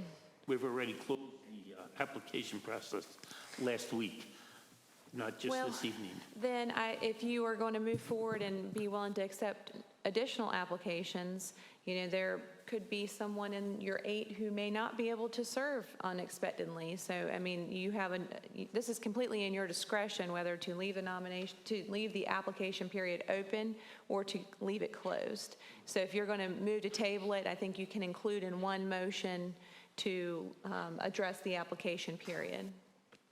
It seems to me we went through the application process, we closed it, they responded to what we asked for, now we're asking you for a second level.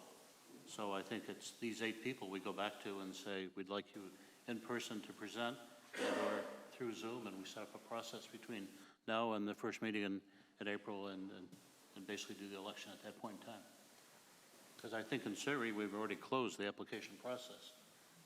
And to be fair to the 8 people that made the deadline and said that in fact they wanted to serve, I think that's fair to them. Now we're asking for additional information, and I think that's also fair.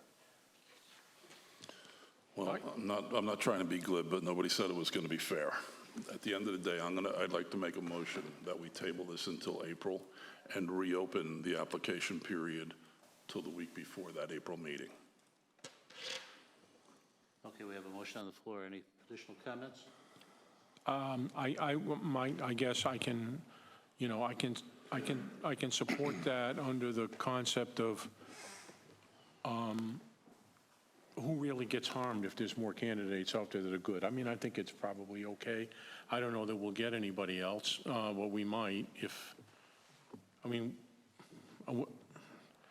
not going to re-advertise it, are we, or are we not, or? Lori, how long do we advertise this for? We can advertise it for 48 hours. I don't, No, I was gonna say, no, not a right now, meeting. How long did we advertise the opening for the planning board? For this, we did for 3 weeks. 3 weeks. So, I mean, I think we gave people the opportunity over 3 weeks to apply, and if in fact they were so inclined to do it, they would have applied by this evening, or by the cutoff.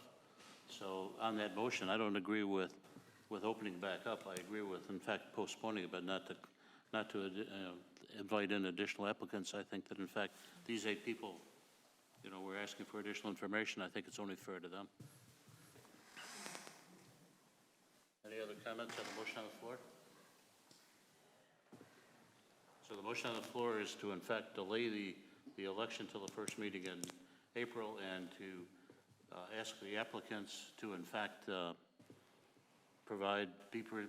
be presenting that night or via Zoom, which will set up a process, and to, in fact, reopen the application process. And that's the motion on the floor, Robert? Correct. So all in favor of that motion, please say aye. Aye. Aye. Aye. All those opposed to that motion, please say aye. Aye. Motion passes 3-2. So we'll need to, Drew and Lori, reopen the process.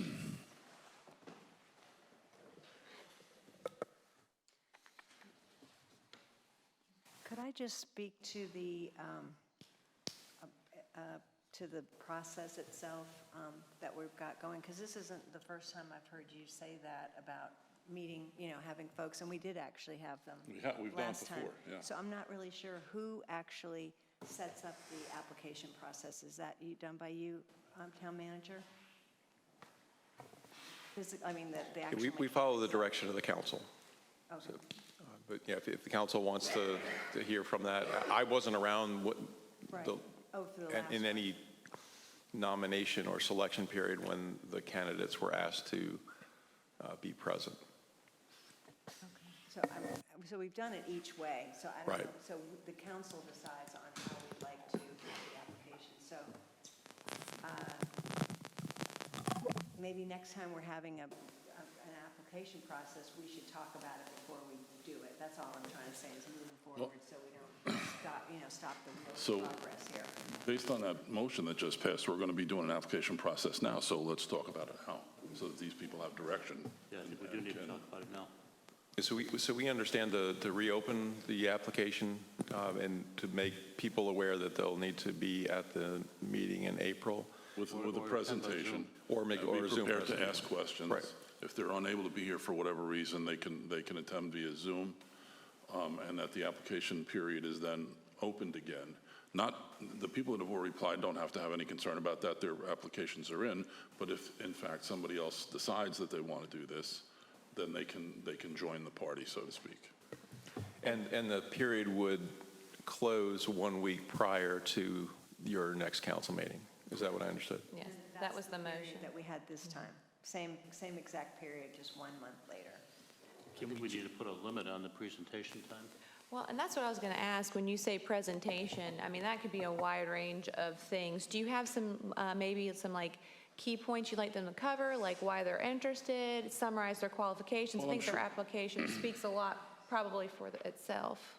I'm sure that everybody sitting up here will have their own questions for each candidate. To limit their time limits our ability to make an informed decision. So I'm not concerned about how long it's going to take to talk to each person. Sure. I think the question, my question anyway, was what do you want them to present to you? You say have them come prepared with a presentation, and what does that mean? They should be prepared to come here and explain their professional experience and what it is that they think qualifies them for this position. Okay. And I think that ought to be on the application now then also. Thank you. I just wanted to, I know there are some who are here, and then certainly the 8 who Right, have. there's less than half of the applicants that are here, so it's a disadvantage to the ones that are not present. Oh, I understand. I was just saying that way the clerk can share that information with those who aren't here so they can come prepared. Absolutely. Yeah, thank you. Introduction, an explanation of their qualifications, Why they want to serve on the planning why board. they want to serve, what their ability to serve. Yeah, I would agree. I would say, though, that I think there should be a time limit on how much time we give them to open with what their qualifications are, their background, their qualifications, and why they want to serve on the planning board. I think we should give them, otherwise they're going to not know how much to come in with. Say, you've got 5 minutes to do that, and then as long as it takes for us to ask each one questions, it takes. You know what I'm saying? Yeah. Otherwise, someone's going to come in with a slideshow, and someone else is going to come in and say, well, I lived here. And, yeah, so if we say you got 5 minutes, tell us your background, your qualifications, why you want to serve on the planning board, then we ask them questions. And it doesn't have to just be a 5-minute process for each applicant, because questions could go longer. Exactly, it will go, yeah. Folks don't have to present for 5 to be considered good. Right. It just gives us a kind of a general idea of what we're looking for.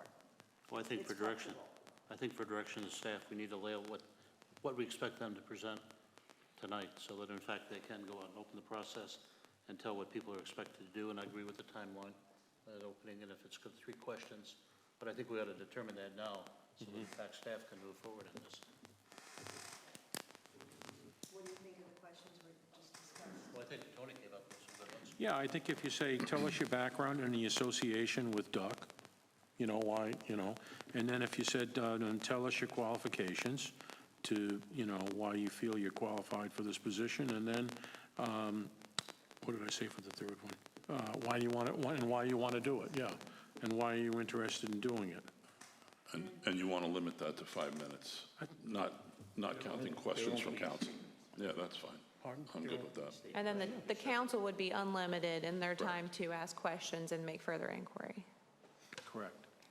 And addressing their availability, some of them are from out of town. Is that okay for everyone, or do you think that just goes without saying that they're going to be available? I'm okay if they have to be there by Zoom for some reason. It would be easier and better if they could No, be I mean, here. like in their presentation, their ability to be here. Oh, yeah. Present planning board. I think if they're willing to serve on the planning board, that they should be here in person. It's a commitment for 12 times a year, and for those 12 times, they should be here. If they're thinking about coming on board, they should be here to speak to us, not on Zoom.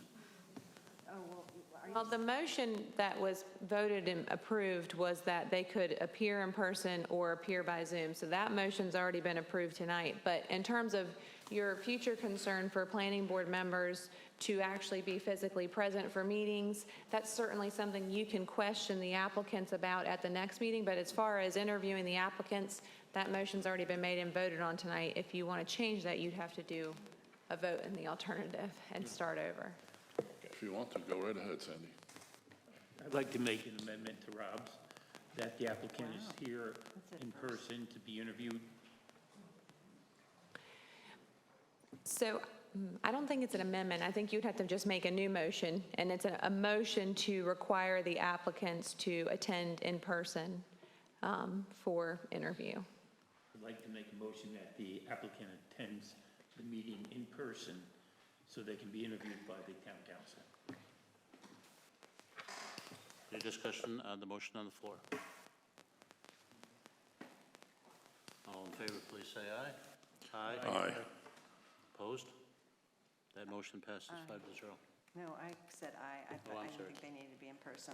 Yeah, but that's okay, 4-1. 4-1. It passes. I'm sorry. That's okay. I was slow on my negative. All right, let me go back to our town manager. Do you have enough information to move forward with the reapplication process? Yes, sir. Any other discussion on that item? All right, let's go on to new business, discussion consideration of completing the purchase of a property located at 145 Buffalo Head Road for governmental use related to beach nourishment, beach maintenance, and public safety. Drew?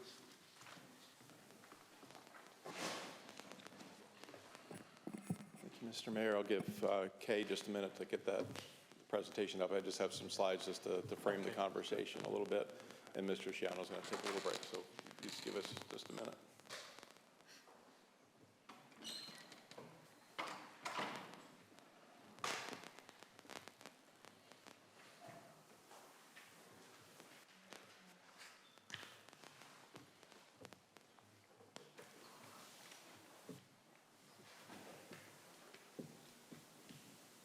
you like me to wait for him to return, sir?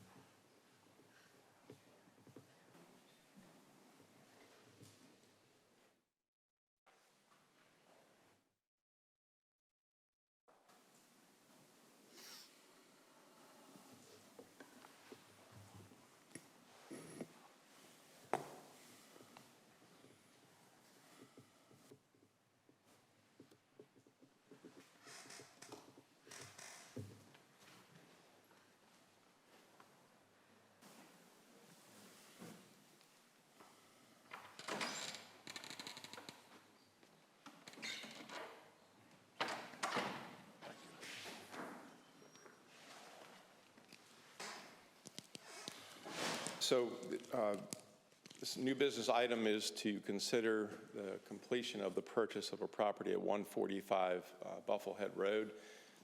Council has discussed this in the past as we began the negotiation for it. I just want to give a little bit of history to bring everybody up to speed on where this all came from. So the town staff became aware of an oceanfront home on the market in December.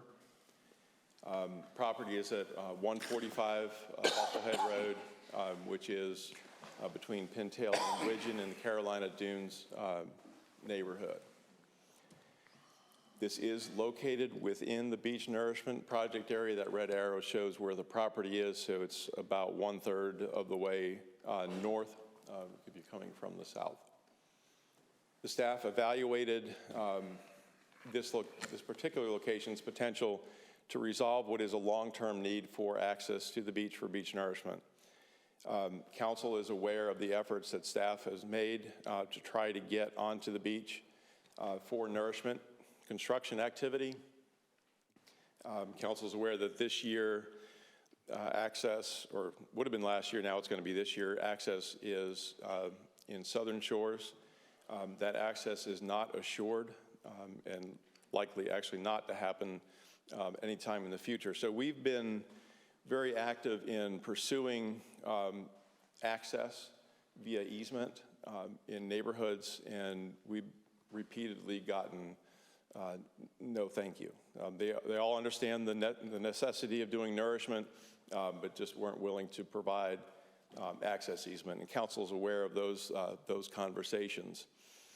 So we see this as an opportunity to provide long-term resolution to that, so the contractors can actually get to the beach to perform this construction activity, and that is, as you're aware, about a 5-year cycle that nourishment occurs. The roadways in Carolina Dunes that would be used to access this property are maintained and owned by the state of North Carolina, so NCDOT roadways. The lot is 75 feet wide. It's sufficient width to allow for access for the equipment and for the temporary staging of equipment and materials. As noted here on the slide, nourishment happens every 5 years.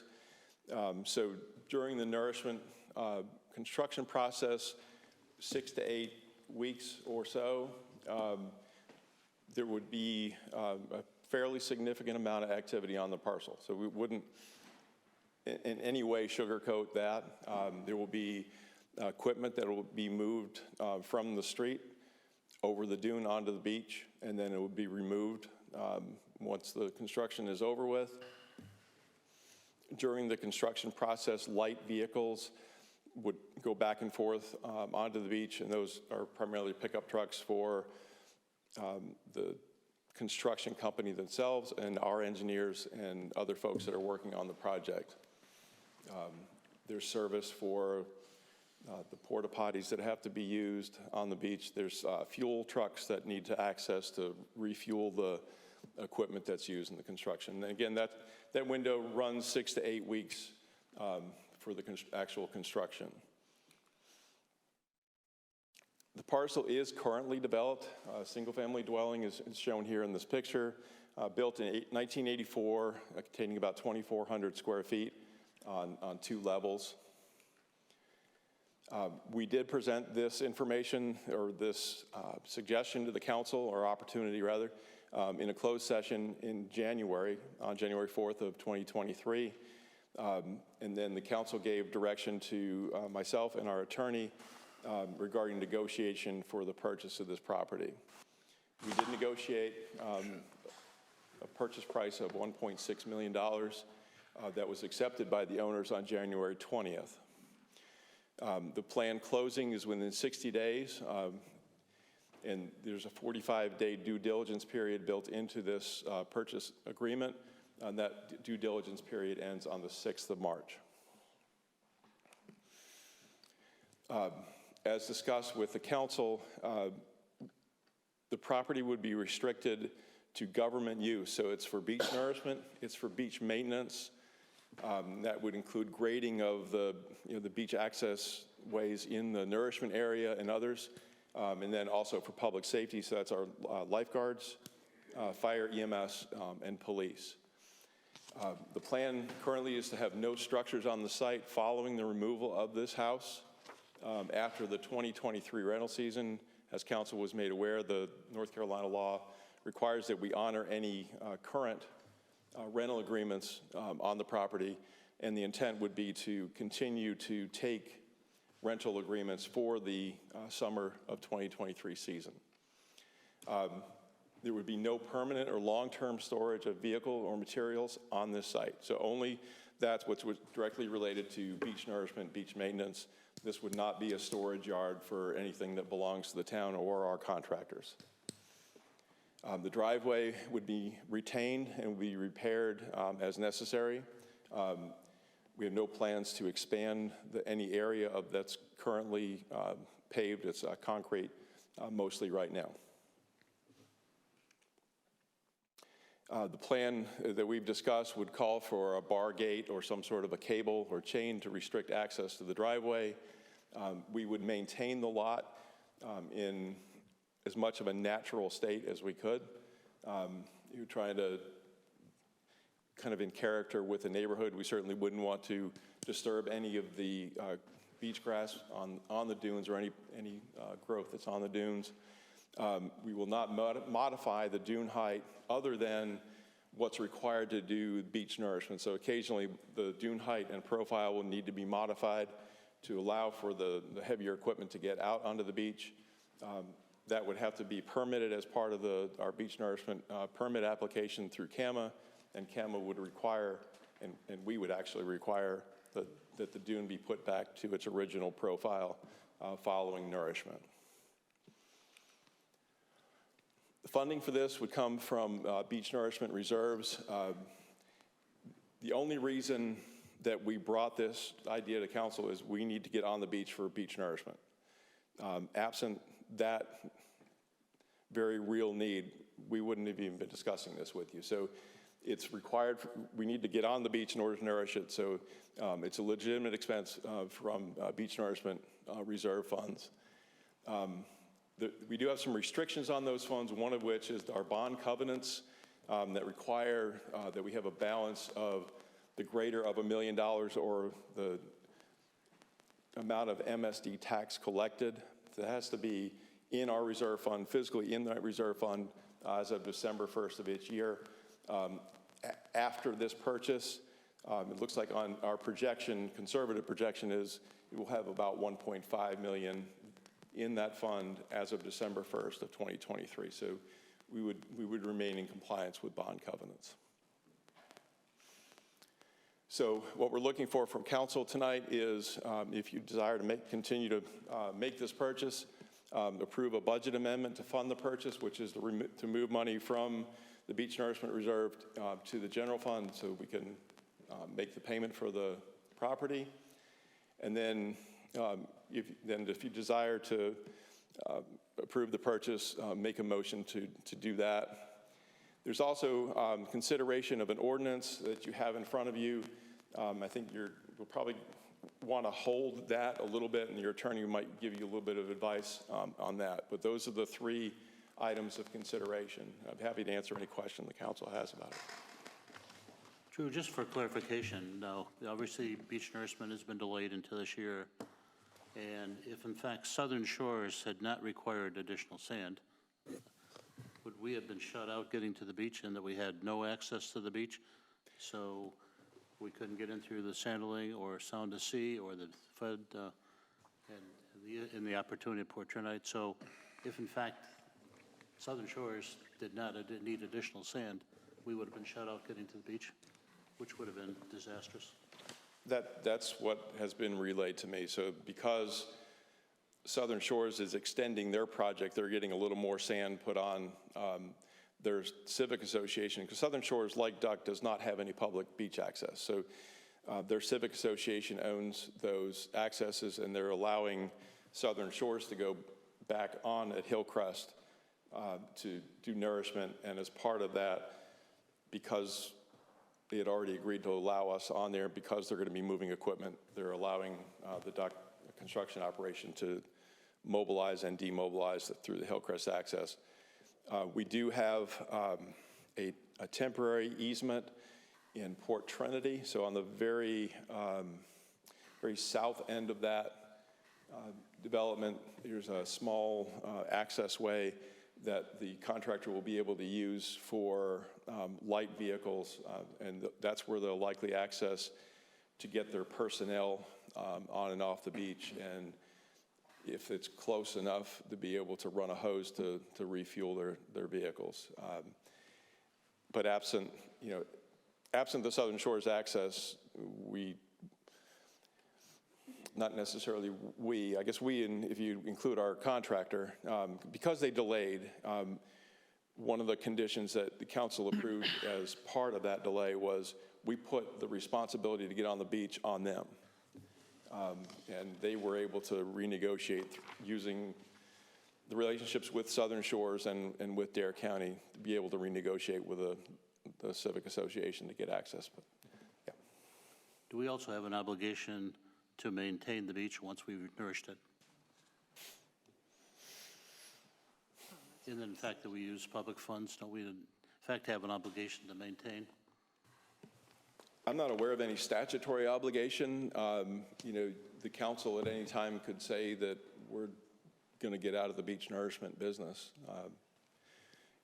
Obviously there's revenue that's tied directly to that, and then if the council says we're just done doing beach nourishment, we'd have to figure out and I'm sure there's ways that gets done to get the money back to the people that contributed those funds. I have a question about the using the MSD funds for the purchase of the property. You're saying that we have to have, that the bond holders have a particular minimum requirement. Are there any other, have you discussed this with the county and other, everybody involved, the local government commission, everybody's saying, is this an appropriate use of the MSD funds? It is, yes. And because of the way that the language that created the MSDs, it says for beach nourishment. Getting onto the beach, access to the beach is part of that process. And we're paying for access to the beach now, and through the mobilization and demobilization, and obviously we're paying. Duck pays a little more per cubic yard, and that's a factor driven by not only the distance from the borrow area, so how far the dredge needs to move over the ocean, but also a factor of how far they have to drive their equipment and material up the beach. So everything that comes on the beach to do nourishment is going to have to travel the entire length of the beach from Hillcrest to the nourishment area, which is just north of the FRF property. And on the, I think the biggest, besides some other points that we are hearing from Carolina Dunes, some of which I find, well, what I want to get to is the idea that when we place a restriction on the use of this property, if we do go forward with the purchase, that it's, I think the concern is that can be changed at any time or challenged. And is that, I guess, I don't know if it's a question for you, Town Manager, or for us as a council to be fully aware of that and what we can do to protect the integrity of what we're trying to do here. Right, and your attorneys will give you more guidance on that. The draft ordinance that you have in front of you is, the council can adopt an ordinance, and it's correct to say that a future council could unadopt or change that ordinance. The way that this ordinance is structured is, right now, the council can adopt an ordinance and requires no notice, requires no public hearing. The way that we've structured this particular draft ordinance, it would require mailed notice to adjacent property owners, posting on the property, and publication in the newspaper, very much like we see with land use type decisions that are required to go through public hearing process. So we've encumbered the process by requiring public hearing, but it's still true that even through that process, then the council could, a future council could say, we want to change those restrictions. I don't know why a council would want to make changes in that in terms of allowing other than governmental access. We don't have any public beach access now, yet not all the neighborhoods, all but a couple of the neighborhoods in Duck actually have access. So the people that live here, the people that come and visit and rent properties in Duck have access to the beach. So there's really no compelling reason to create public access, especially in a neighborhood like this. And I would never stand up here and recommend to the council that happen. And I don't know, I've talked to a number of folks that live in the town, and I don't really know of anybody that's all that excited about having public access anywhere. Drew, I'd like to, ask some questions and make some comments, if that's okay. First of all, I think I would like to say that I know personally, I can say it, and I believe I can speak on behalf of the council, that we are understanding and sympathetic with the concerns that the people in that area have about this project. And we have talked about them, and I think it's our sincere desire that we want to address those to everybody's satisfaction, and I think we can do that. I would say that. The other thing I want to say, and I maybe have no business saying this, but I'm the new guy on the block here, but I think to say, that we didn't want to communicate, or we did this in the dark, or we were not being transparent is not really fair to us, because it would not, first of all, it's within our purview to do that. And second of all, it wouldn't have been a smart decision to announce to someone, weeks before you're planning to buy a piece of property that you're going to buy a piece of property. That would start a bidding war, more than likely, on that property. So I think we tried to do it in a way that protected the town and our fiscal, situation. The other thing I would say is, our objective here is to secure control of our future as a town in terms of what we may need to do to maintain our beaches, our public safety, and our beach maintenance if, in fact, we lose other accesses. Being that there are not very many properties, that come available, we don't have a lot of options. And I think we saw this as an option that came available. If we miss it, who knows if another one would come again. Okay, with that, I think we checked into it legally, and public property can be owned by governmental entities but not be open to the general use by the public. That's correct. Correct, to our attorney? That's correct. So, we can deny the public from using this property. So there is no, it can't be challenged. I mean, anybody can challenge anything, but I mean, legally, we can withstand that challenge.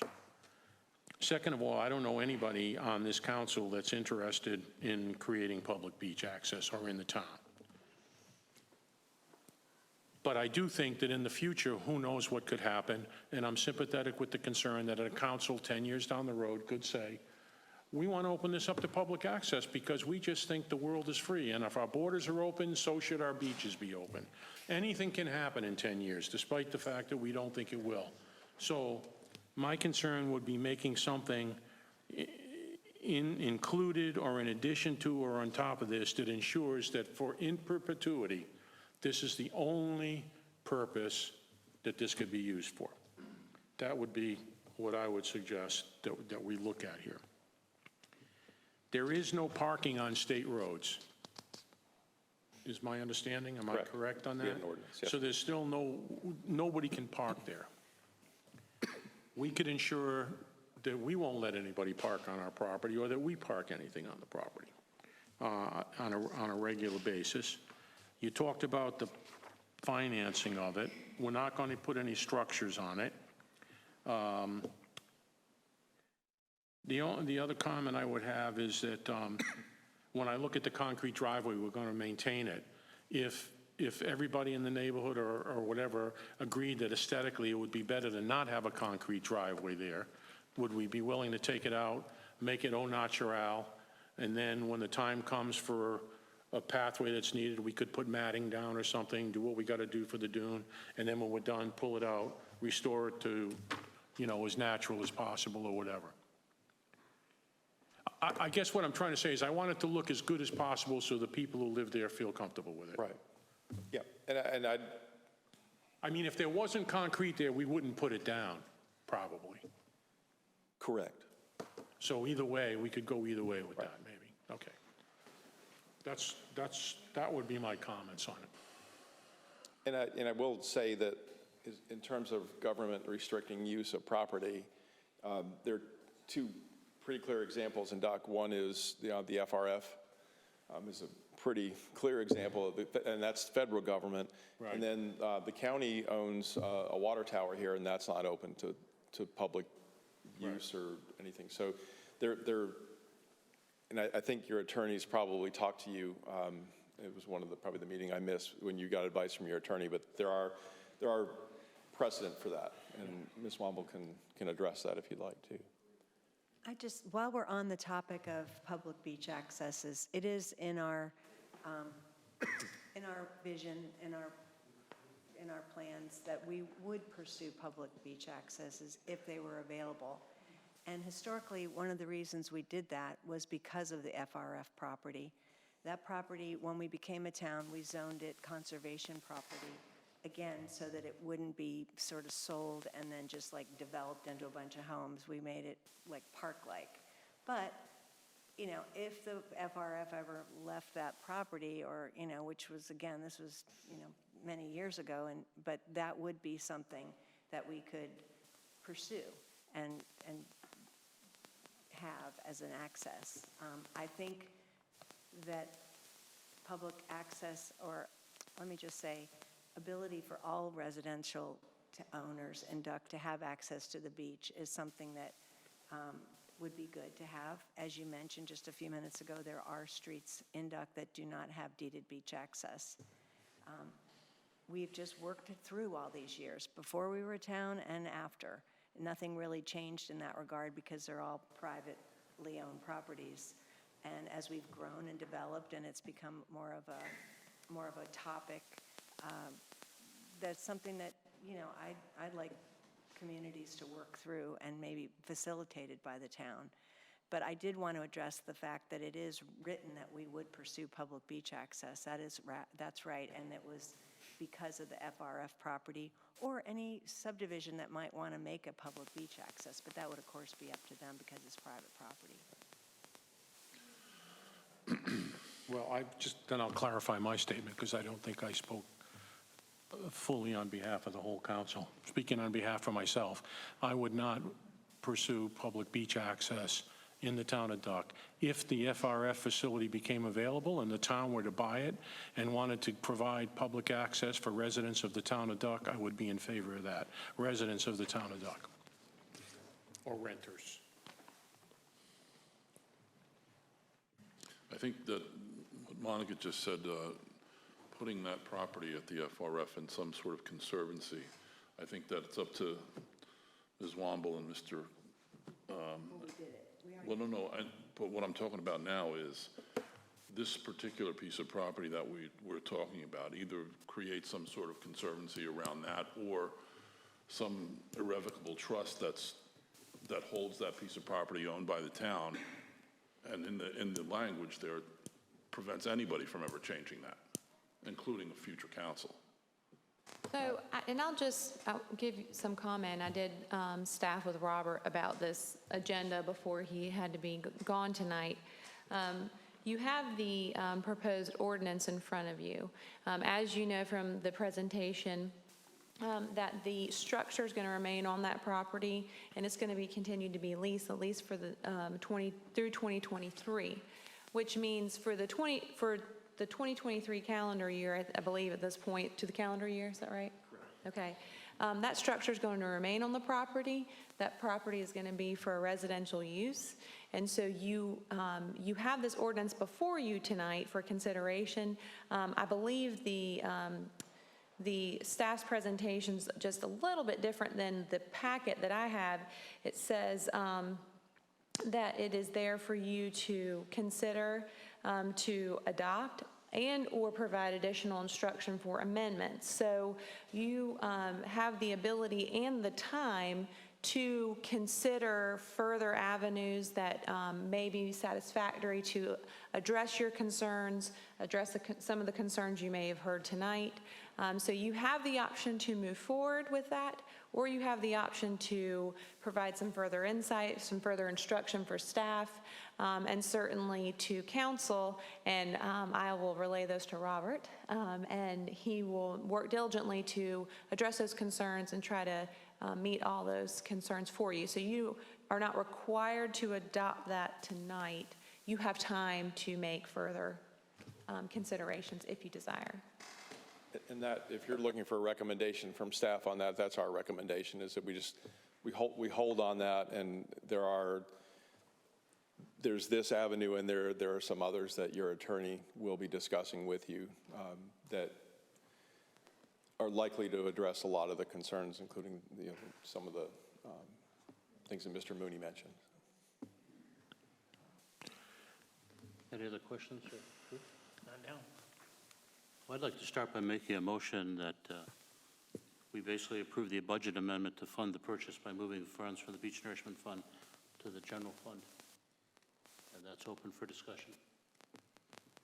In terms of timing, I do know that we have the due diligence period that expires March 6th, and then we have 45 days after to close.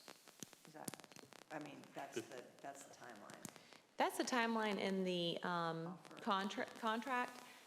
Certainly, as you all are aware, sometimes those timelines have to adjust depending on a variable of items, inspections, or just funding sources, things like that. There's a number of things that can affect that closing date. So that's the projected closing date right now. You'll note the second motion to approve and give the town manager and the attorney the authority to move forward. It's asking for discretion for non-substantive changes. That's an example of a non-substantive change, which is the closing date, which may need to flex just based on real estate practices. So I don't know if that answers your question. And this is really a logical first step because we need to make sure the funds are there. Any further questions or discussion on the motion on the budget amendment? I'll call for a vote. All in favor of the motion on the floor, please say aye. Aye. Opposed? Motion posted 5-0. I'd like to make a second motion to approve the purchase contract for 145 Buffalo Head Road as set forth in the agenda, and to authorize the town manager in his discretion to consider and approve any non-substantial changes to the contract, including but not limited to changes to dates and time periods, and to authorize the town attorney to close the town's purchase of the property.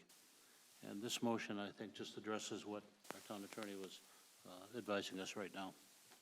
So we've got a motion on the floor. Is there any discussion on the motion on the floor? Well, I think if we approve this motion, that there's a leap of faith that the community has that we can address the third situation, which is how we restrict the use of this property. You know, we've heard from some residents that there's a significant property owner distrust of the town. That kind of cuts me pretty hard. I'm going to say it right here, but and I have heard it before, but I don't understand it, and I welcome anybody to call me and talk to me personally about your distrust.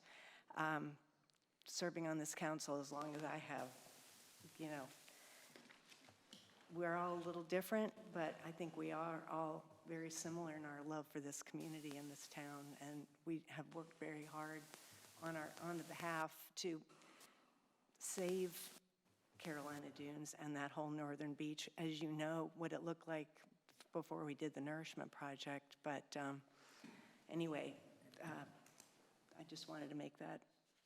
I think there is a lot of room for discussion in terms of how this can be locked down. I do agree with what others have talked about in terms of restricting the use of this, and I think it is important and not taken lightly. So I'll just say that. Any other discussion on the motion on the floor? I totally concur with Monica, and I think that's our objective, is to make sure that the interests are protected to the fullest extent possible. However, we can't risk losing the deal that we have. I think if, you know, it would be nice if we can come to that agreement before the deal closes, but it may not happen, and I think we still have to close the deal, and our constituents are going to have to trust that we're here representing their best interest.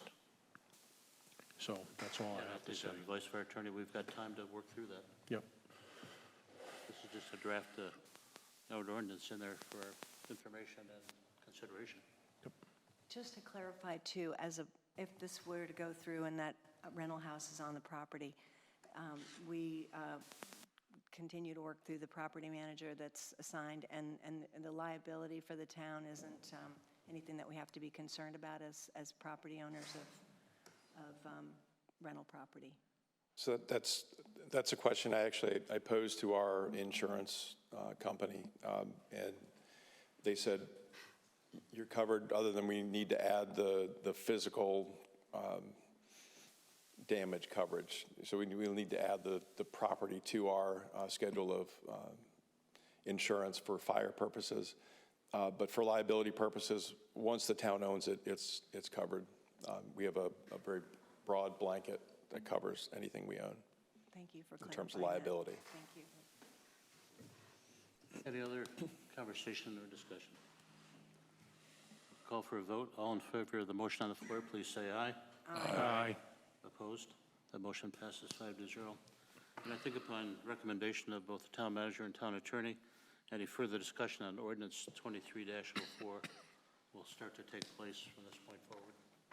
That's right, and I believe that that was developed by staff based on comments from the council to show the concern and how serious those concerns raised to the council are, and they'll continue to work through that and try to finalize.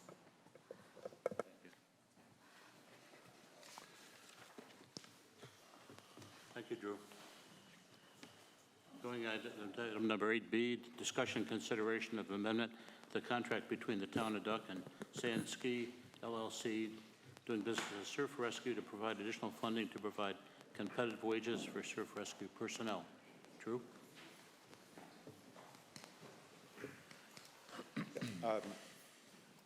I'm sorry, Kay, I probably didn't tell you this. I have all my slides are in one deck. Sorry about that.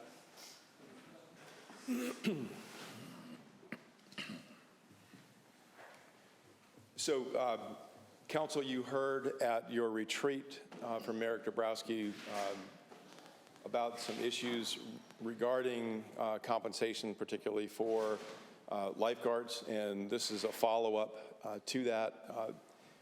There's a little bit of urgency in this discussion, mainly because he's right now trying to recruit lifeguards for this season, and he's up against some competition. So the action that we're looking for tonight is a discussion and consideration of approving an amendment to the contract with, between the Town of Duck and Sansky LLC, and that's the LLC that the Duck Surf Rescue operates under. That contract was executed in 2019. And then also we want to provide the contract amendment will allow us to provide additional compensation so he can offer competitive wages for his staff for the year. And okay, it's advancing on the computer, but not on the screen. I'm just going to keep talking, and we'll catch up. So this is a 5-year contract that was executed in 2019. I'm sorry, give me a minute. We'll get it. We'll get it done.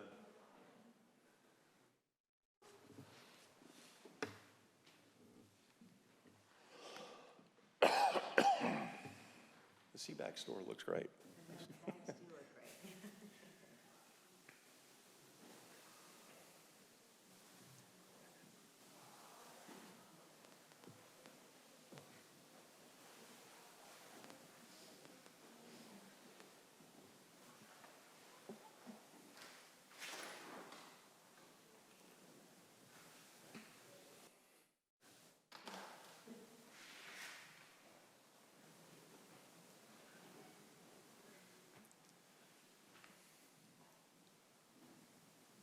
All right, I'll just go through this. You've all seen that. We don't need to see that again.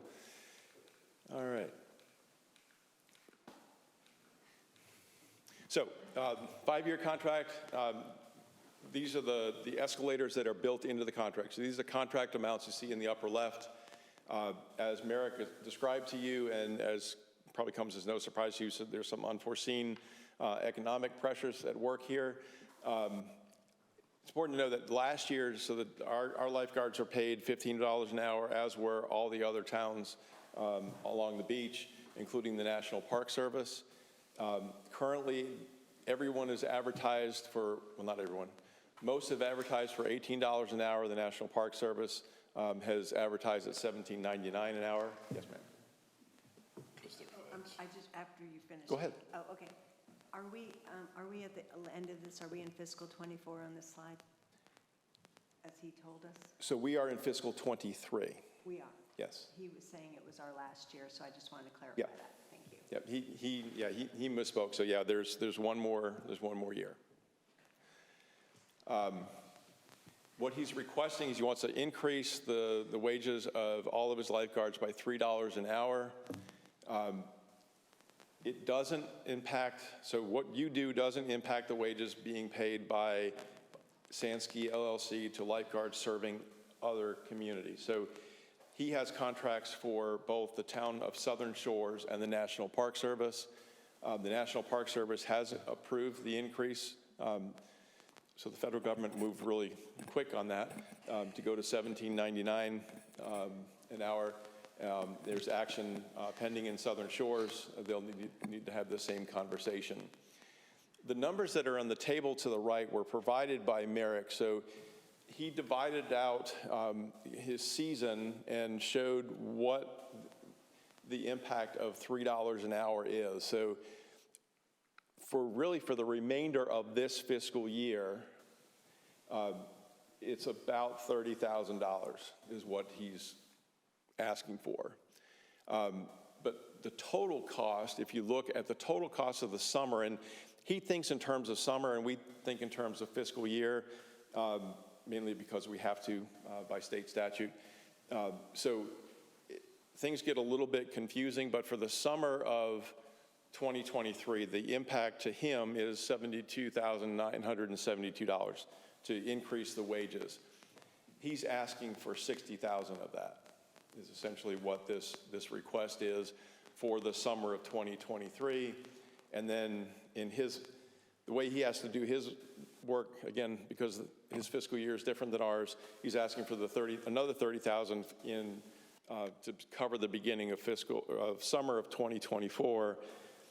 what that means to us is he's looking for an additional $30,000 in our fiscal '23, so right now. And he's asking for an additional $60,000 to be included in a contract amendment for fiscal '24. So when we write the draft budget for fiscal '24, if you all approve the contract amendment, we would include that change. So what that does in fiscal '23, the number you saw earlier was $548,000, add 30 is $578 in fiscal '23, and then in fiscal '24 it goes from $566 to $626, and that's his ask. In order, if the council wants to do this, you need to approve a budget amendment for the current fiscal year only, so for fiscal '23, that'll be in the amount of $30,000, and that's in your packet. And then you would need to approve the contract amendment that's also shown in your packet. And that's all I have. I'll answer any questions you have. Mr. Dabrowski will be back in town at the end of this week. And, I suggested that maybe he want to come and visit with the council, because I know there's some lingering questions about deployment and, kind of the accountability in the contract about the money that Duck spends actually going to the hours on the beach in Duck. And I think that might be a good conversation to have at your April mid-month meeting when you can sit down in more of a workshop setting with him. The most pressing really is, do you want to keep us competitive, or not us, keep him competitive in the lifeguard market for this summer? And that's why we were in such a hurry to get this to you to this meeting.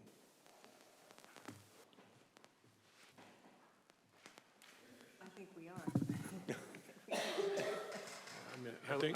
Go ahead, Sandy. I want to stay competitive with the rest of the towns, but the deployment, it's, he's got to live, he doesn't use our people in Southern Shores, but his last stand in Duck is at the Southern Shores line, and that just bothers me. And when I see his four-wheelers going past Tuckahoe, and it takes him an hour to come back to go 3 blocks, I have a problem with it. And it doesn't feel that money, our money, is being spent all in Duck. If they maybe move that, spread his stands going north more, I might not have this problem, but when his last stand is at the town line, it bothers me. And I think, and that's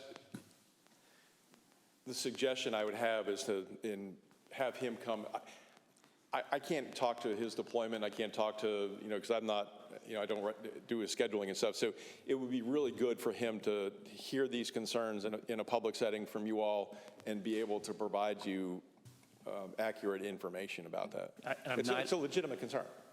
Yeah, I'm not asking him to jeopardize the safety of the people in Duck or Southern Shores, but if we're paying for it, let's keep it in Duck. Yes, sir.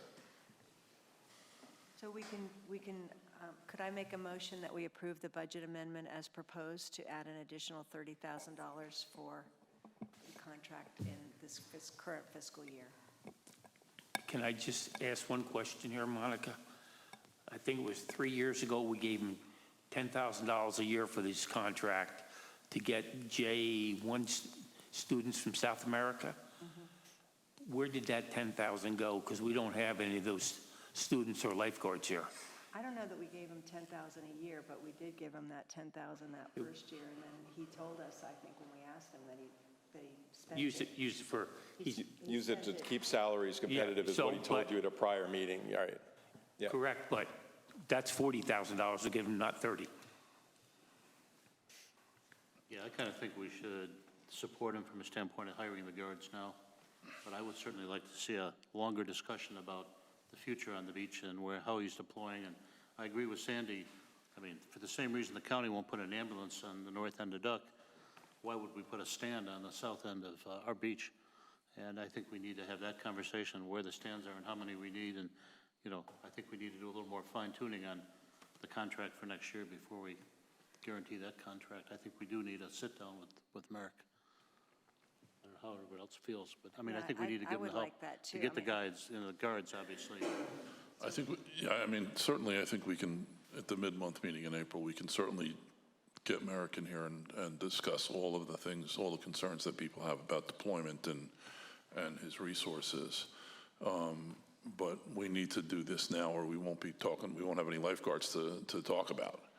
And my own opinion is we should go maybe even a little bit more than that, just to prevent future hiccups that are probably going to happen. Additionally, we want to be able to attract the most qualified people that we can.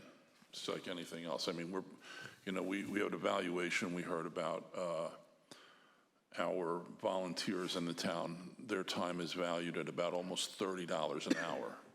And meanwhile, we're paying people that are legitimately saving lives half of that. I'm not the right person to ask that, because I've always argued that the police don't get paid as much as they ought to, but it's the same thing. And we need to have these people to protect not only our residents, but everybody that comes here in the summertime. And so, for what it's worth, my thought is to even go a little bit higher. So what you're, I'm just using this, you're saying that we should go and then have the people, then have the other towns start a war with us. Let them do whatever they want. But I have a motion on the floor. Yeah. Well, yeah, but the motion is, if we're going to talk about how much money these people are going to be paid per hour, that motion may be a higher number, may include a higher number. That's the only reason I'm saying that. No. But I think Merrick presented at the retreat. This is what I need to get the guards. I can get the guards at $18 an hour. I don't disagree with you, but we only have the one number. We can't create a new number from Eric, I don't think. That's a Yeah. 20% increase in the rate. Yeah, I think he told us that he was confident that he could do the job at the $18.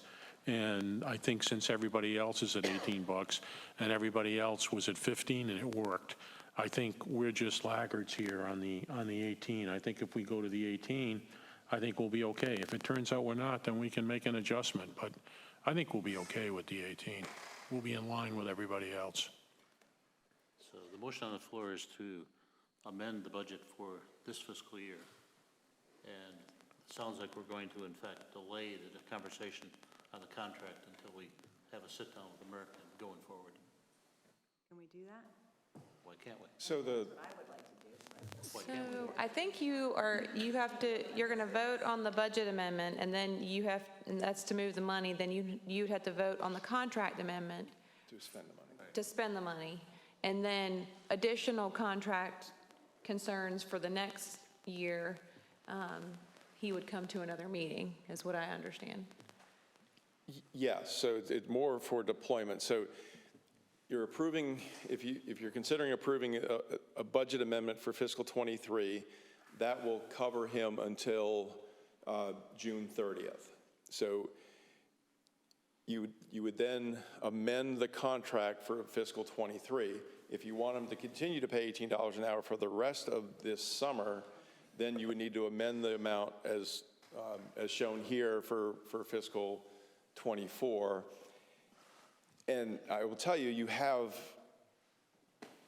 can amend that contract, and the contract is subject to appropriation. So the control then is during the budget process. If the council does not appropriate, then we then would get out of that contract.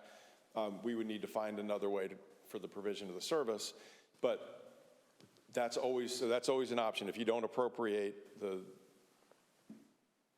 contract goes away, basically. Yeah, but that appropriation has got to be through some discussion with, Ocean Rescue. And before I jump into next year, I'd like to have more of a conversation with Merrick.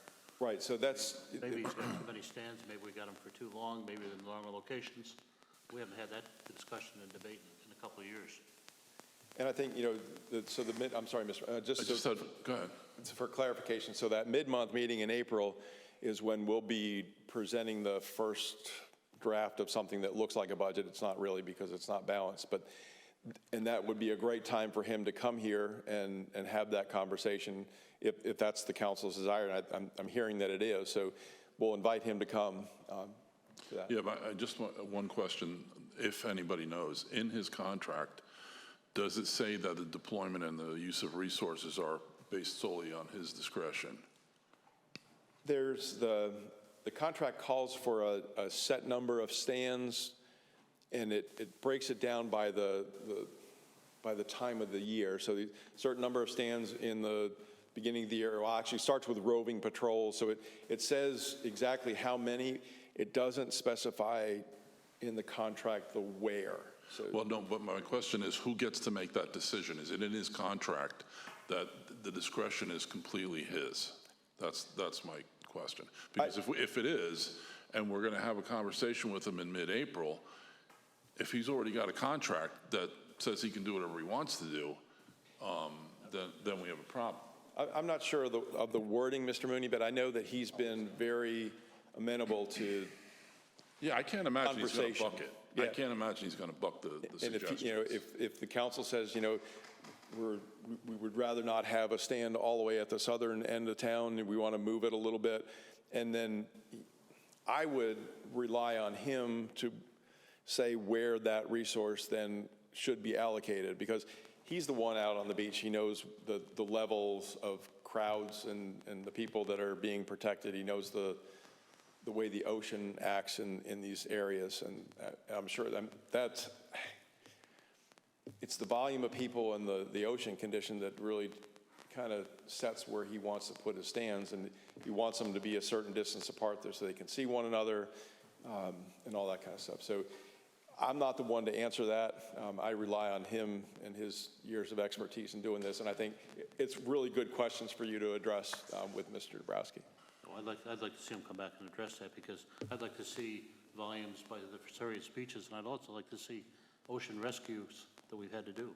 I mean, do we have a lot or little in this particular area, or do we have any? And I'm sure we can ask him to bring his... Give us a little bit more in the way of statistics of what he's doing. We can ask him to bring so the retreat presentation he did had some of that data. We can ask him to bring that back in April as well. He did address it. So just to clarify, I have a motion to approve the money for this fiscal year for $30,000. And then what we could also do is have approved, if you're saying we have to approve the contract amendment in order to affect this, so I would add that to my motion, stipulating that we wouldn't. So I would do one motion at a time. So I think you need to vote on the budget amendment first, and then make a vote as to the contract amendment being you're either going to approve the contract amendment for fiscal year 2023 only, or for both. But Okay, so let's just table that, and thank you for clarifying. I wasn't sure if they all had to be tied together. Well, let me ask a question. We're authorizing him $30,000. We're not really authorizing a pay level. He says he needs $18 a guard an hour to get guards. So he needs $30,000 to do that. That's what we're authorizing. We're not really authorizing individual pay. Right. Correct? Right. We don't get down into the level of that. And if the council wants to audit his records, his payroll records, we can, you can direct me to do that. I don't believe he, as a private corporation, I don't think he really wants to put that out in public. But he would certainly allow me and Jessica to audit those. Well, he says he needs $30,000 more to get his guards. So we give him the $30,000. He may pay one guard 17 and one 19. I mean, based upon experience, based upon their ability. I mean, Well, that's why we've always given them that latitude with this contract. I'm a little hung up in that the 30 only gets us to the end of June, and that's where that's where I'm at a hard stop. Does his contract spans 2 fiscal years with us, is that correct? Yes, sir. Okay. Well, his summer does. Pardon? His summer really spans 2 years. And that's where it really gets, and I apologize for the confusion. So his season goes over, so you can see it up here. So it does cover 2 fiscal years. So May to June, and then July through October. So May to June is one fiscal year, July to October is in a completely different fiscal year. Our contract and our payments to him are on fiscal year, not on season. So that, it does get confusing. So the only real budget amendment we need is $30,000 for this fiscal year. We're not talking about a budget amendment for fiscal '24 because that budget hasn't been adopted. So, and we really do need to amend then the contract to show these numbers for fiscal '23, '24, and '24, and then it's subject to appropriation. So during the budget process, the council can say, you know, we're just not happy with this. We want to reduce that amount of appropriation. And if he says, no, I'm not going to sign a contract amendment to reduce it, then the council can make a decision on what you want to do in terms of a vendor or a contractor to provide the service. I mean, I just don't want to make a commitment into the future without having at least a discussion and also looking at perhaps trade-offs. Well, I'm just looking at this contract now. In paragraph C, it absolutely says that the locations will be agreed to between the contractor and the town. So the language is already there. So we're good. Yeah, I think we're good with that. Monica, do you want to amend your motion from $18 an hour to the amendment for $30,000? I already made the motion just for 30. Her motion is just to approve the budget amendment for the $30,000 for fiscal year 2023. So we got a motion on the floor. Any further discussion then? None. All in favor, please say aye. Aye. Aye. Opposed? The motion passes 5-0. I'd like to make a second motion to approve a contract amendment with Sansky Sansky LLC. LLC for the additional, I guess the contract amendment would include the pricing. Do I have that amendment? So I think you can make a motion to approve the contract amendment as presented by staff for the fiscal year 23 and 24. 24 is subject to appropriation. If you wouldn't mind putting in that motion, it's the third amendment to the contract between the town of Buck and Sansky LLC, and that's what's in your packet.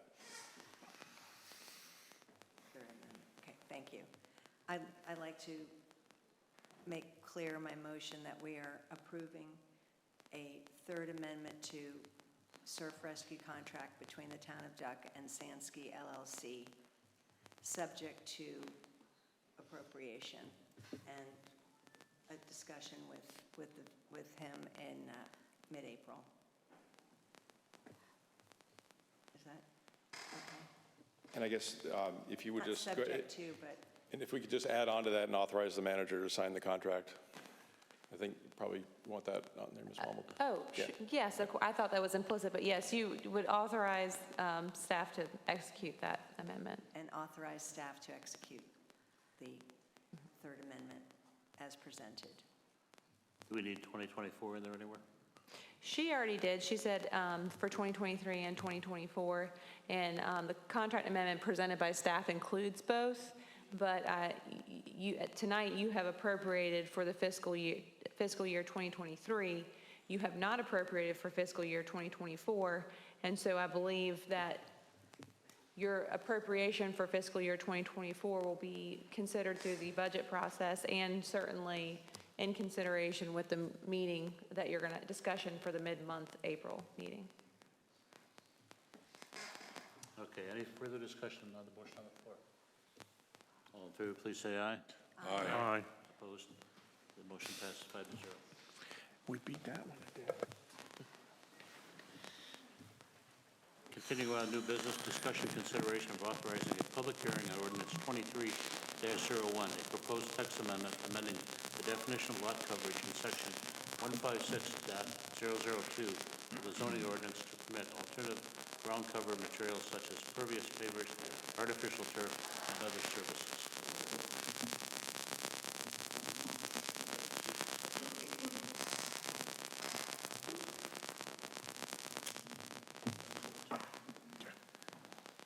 Thank you, Mayor Kingston.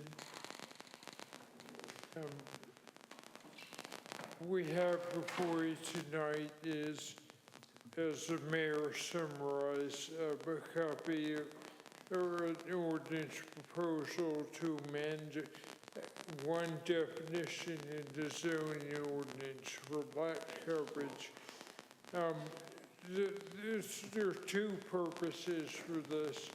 The first is it would make it clear what alternative type of solutions the town will permit that would not be classified as lot coverage. In other words, we wouldn't count those things toward lot coverage when we're doing calculations. The second thing is just a smaller thing that just identifies, you can see it on the first page of the ordinance. It just clarifies that when we include with septic systems, we're talking about any innovative system, not just a peat system.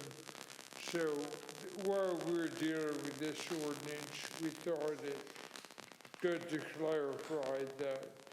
So the issue we've had is that we've seen more and more instances as staff of property owners wanting to come in with things like permeable pavers or artificial turf has really been a big one. And we're just looking to clarify how to best deal with those things going forward. So we've had several meetings with the planning board where they discussed different options. The last one was their February meeting. We've included some of the background information in this month's packet to give you an idea of what some other communities are doing. And at their meeting on February the 8th, the planning board had a good discussion where they looked at this ordinance as well as another related ordinance that is not before you tonight, that deals with the specific standards that people would be able to use if they were seeking the additional 5% lot coverage for residential to go from 30 to 35%. The board felt that that needed a little bit of further discussion, so they did not move that forward tonight. So there'll be more details on that, but they did ask for the council's consideration of the proposed text amendment to the definition for lot coverage. So you received in your package a copy of an ordinance. You were subsequently sent a copy of a proposed ordinance that includes 3 additional words. They were proposed by our chairman, Mr. Cofield, who's with us tonight. Those are highlighted in that version that you should have all received yesterday. Our thanks to Lori Ackerman for getting that out in a timely manner. Anyway, he has asked just for clarification, because this is an item that was discussed by the board at the meeting, that the definition include owner certification of compliance with the standards that the manufacturer has if they're using a permeable surface, that the owner is certifying that they have complied with that And again, the staff will have already required some documentation of that as part of it, but the board has additionally discussed owner certification. So Mr. Cofield is here he can provide you with any more details if you need those. But we're asking for your consideration of that as part of the ordinance. So that being said, the board did discuss this at their meeting, as I mentioned, on February 8th, and voted unanimously to recommend approval. We're asking you tonight to set a public hearing. Since this is a text amendment, we have that additional step as a legislative process. So we're asking you to set a hearing for your meeting in April, and there is a suggested motion in your packet. I'd be glad to answer any questions the board members might have. I have one, Joe. Yes, sir. This 3-word changes in here, has that gone out to all the planning board members? Yes, sir. And they've all agreed to it? We have not received any response from planning board members. It was sent out, Lori, within an hour, almost immediately after it was sent to you. Okay, there was no discussion on this from the planning board, a group discussion. There was. Now, the board is going to get into that issue and defining that further at their meeting next week. They're going to talk about the specifics of what that means, owner certification, but the board members as a whole did not. They were sent this, but we have no comments from them. Okay, do you think that maybe that this ought to go back to the planning board to look at their meeting next week before we put it on the docket for next month? That's certainly something we could do. There's no problem with that at all. There's no particular urgency to this, and we'd be glad to do that if that's the direction of the council. That would be a direction I'd like to see it go. Okay. That would help me as well, just making sure there's unanimity still, and probably is, but if you haven't heard back from anybody, it's a little unusual to kind of, so I would like that. Okay. I'd like to make a motion that we send the definition back for lot coverage ordinance 23-001 to the planning board, let them discuss it at their next meeting, then come back with a full ordinance for us to look at at our April meeting. Lauren, did you have a? I just was going to note that when he brings it back, it'll be brought back for you to schedule a public hearing. So you still have to schedule a public hearing after that. Okay.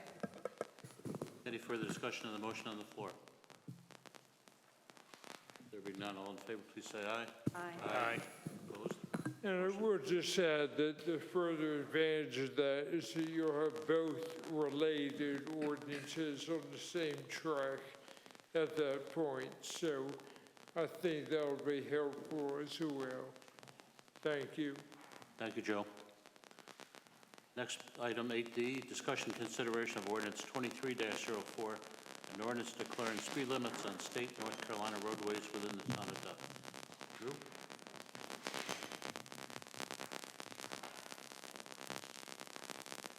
Thank you, Mayor. So this is another item of follow-up and follow-on from your retreat. You'll recall at the retreat we discussed some speed limits, and your direction was to ask DOT to not seasonally adjust NC 12. So really it's north of Snow Geese is where that, basically from Snow Geese to the Currituck County line, where that seasonally adjusts to 45. In the off-season, the council's direction was to ask DOT to not seasonally adjust. And then you looked at a bunch of maps and tables that showed different speed limits and where they were set by DOT, where they weren't, where there was some confusion or disparity between our ordinance and what was in the DOT's map.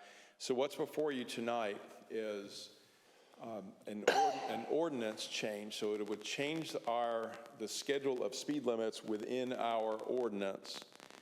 And once that's adopted, you'll tell me, make that happen with DOT.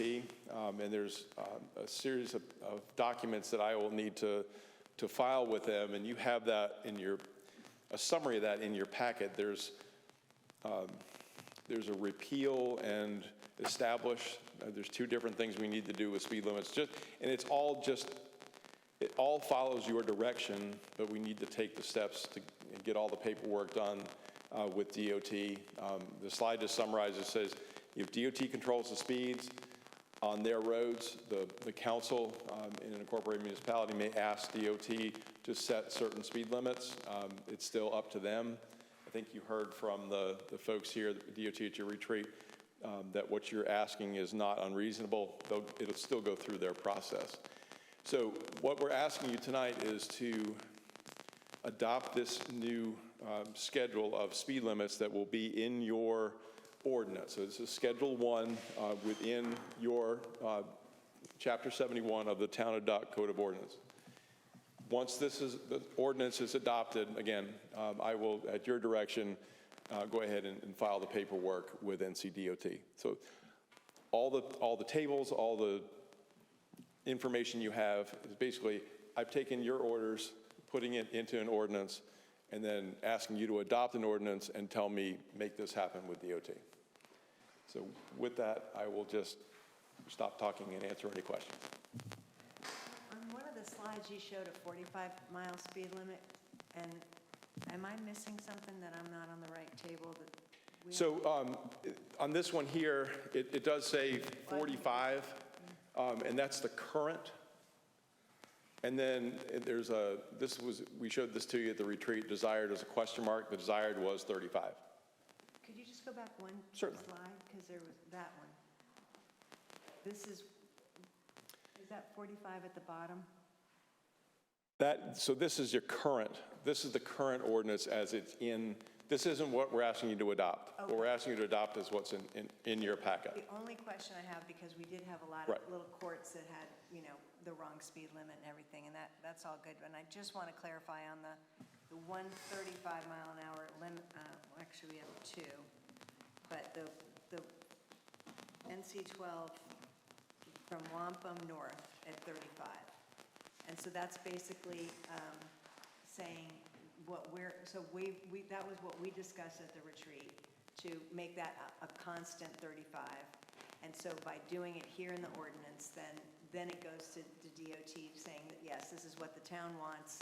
Now we'll do the necessary paperwork and sanction it or come back if there's a problem. Right. So, and the reason that it's worded differently is because right now there's two different speed zones. So there's one from Wampum to Snow Geese, which is 35, and then from Snow Geese to the Currituck County line, that's 45. So what we're saying now, following your direction, is you want it to all be 35 all the time. So rather than having two separate lines in your ordinance to cover really the same stretch of road, just do it in one line from Wampum all the way north. So the speed limit will transition from 25 to 35, and it will remain that way. I thought that was at Sandy Ridge. Am I wrong about that? I'm not a big northern traveler, but. Just the way it's worded here,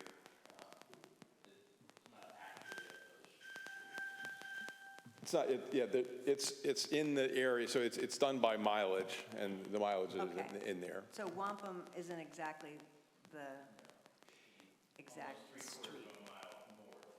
So it's three-quarters of a mile north of Wampum. I'm just saying that, just trying to get you in the right order, but it is closer. It's probably closer to Sandy Ridge than Wampum, but DOT always has to measure from a state road. state road. And that's a state road, you're right, Sandy Ridge is private. Okay, sorry, I didn't mean to get that granular, but I just wanted to understand it, thank you. So one unintended consequence of this is a registered, street-ready golf cart can travel through the whole town of Duck, correct? It's 35 miles an hour. That's correct. Well, they can in the summer. And they can in the summer. They can in the summer Right. because Oh, that that's road true. goes down to 35 in the summer, so. Yeah.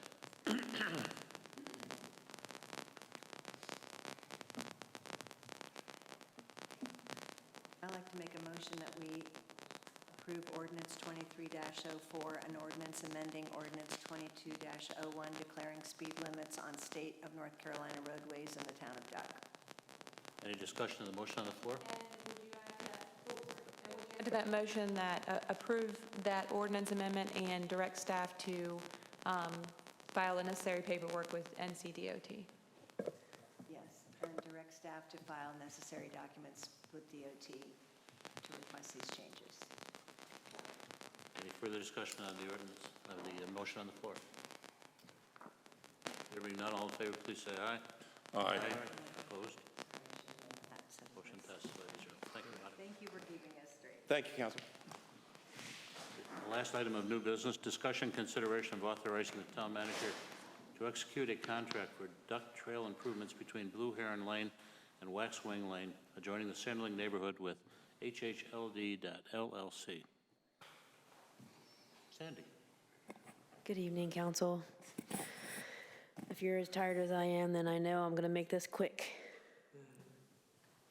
It's one up. Got it. Perfect.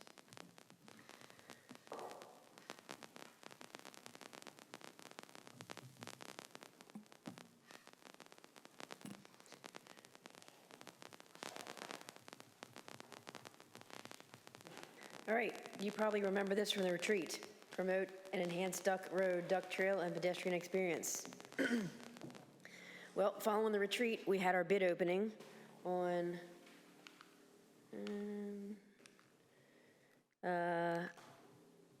for the trail improvements between Blue Heron and Waxwing Lane. These proposed improvements for this coming year with, this is not the right thing, sorry. Tired. The project details for this part of the trail improvements, there's 843 linear feet of asphalt path will be removed and replaced with concrete. 115 linear feet of a small aging retaining wall will be removed and reconstructed. Bid details, this was an informal bid because it's under $500,000. We did direct solicitation to 9 different contractors, and we also posted on the website. Our bid opening occurred on February 17th, 2023. We had 2 bids received. Our engineer, and just based on what's been happening in the past since COVID, market and labor force impacts are definitely driving the bid process. The 2 bids that we did get came from Fred Smith Company and the HHLD LLC. Fred Smith is $210,500 and HHLD is $144,304. Our engineering cost estimate came in at $115 and change, but he also had a 20% contingency due to unknowns in the current market, bringing his project range up to $138,000. So $144,000 is not too far removed from what Joe Anloff came up with. Both of these bids that we received exceed the $120,000 that we have budgeted for the duck trail repaving for 2022-2023. However, if the additional $45,000 budgeted for stormwater improvements along the duck trail adjoining Sanderling are included in this number, then we have $165,000, which will cover the trail improvements, any tree trimming we have, any remaining engineering costs associated with the project. Bids are also only valid for about 45 days. So what town is, staff is asking for council to authorize us to sign a contract with HHLD to proceed with the trail improvements between Blue Heron and Waxwing Lane. With that, I'll entertain questions. Will this finish these sidewalks in Sanderling completely now? Yes. Yes, yes. How soon would they start and start and stop? I'm sorry. My hope would be that they'll be starting as soon as we can get a signed contract. I know some of the companies that did not bid because they were already booked up through April, and we're not going to be able to complete the project in the time frame allotted. Any other questions? I'll entertain a motion. I'd like to make a motion that we approve the contract with HHLD LLC. Hey, Sandy, you took it off the board. I didn't do it. For $144,304. $144,304 to finish the sidewalks in Sanderlin. And that would also include the replacement of that small retaining wall. Okay. And give staff the authority to execute that contract. And give you guys authority to execute the contract. Thank you. Oh, sorry. I'm a Is little the ahead. budget amendment only 24,000?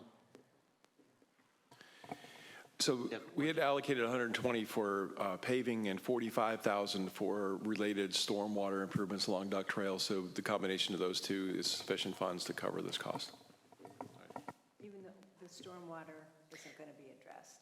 No, we started to take a different approach, and rather than trying to replace 100 linear feet of concrete with permeable pavement, we started working with property owners to try and do some dry pond, small swales.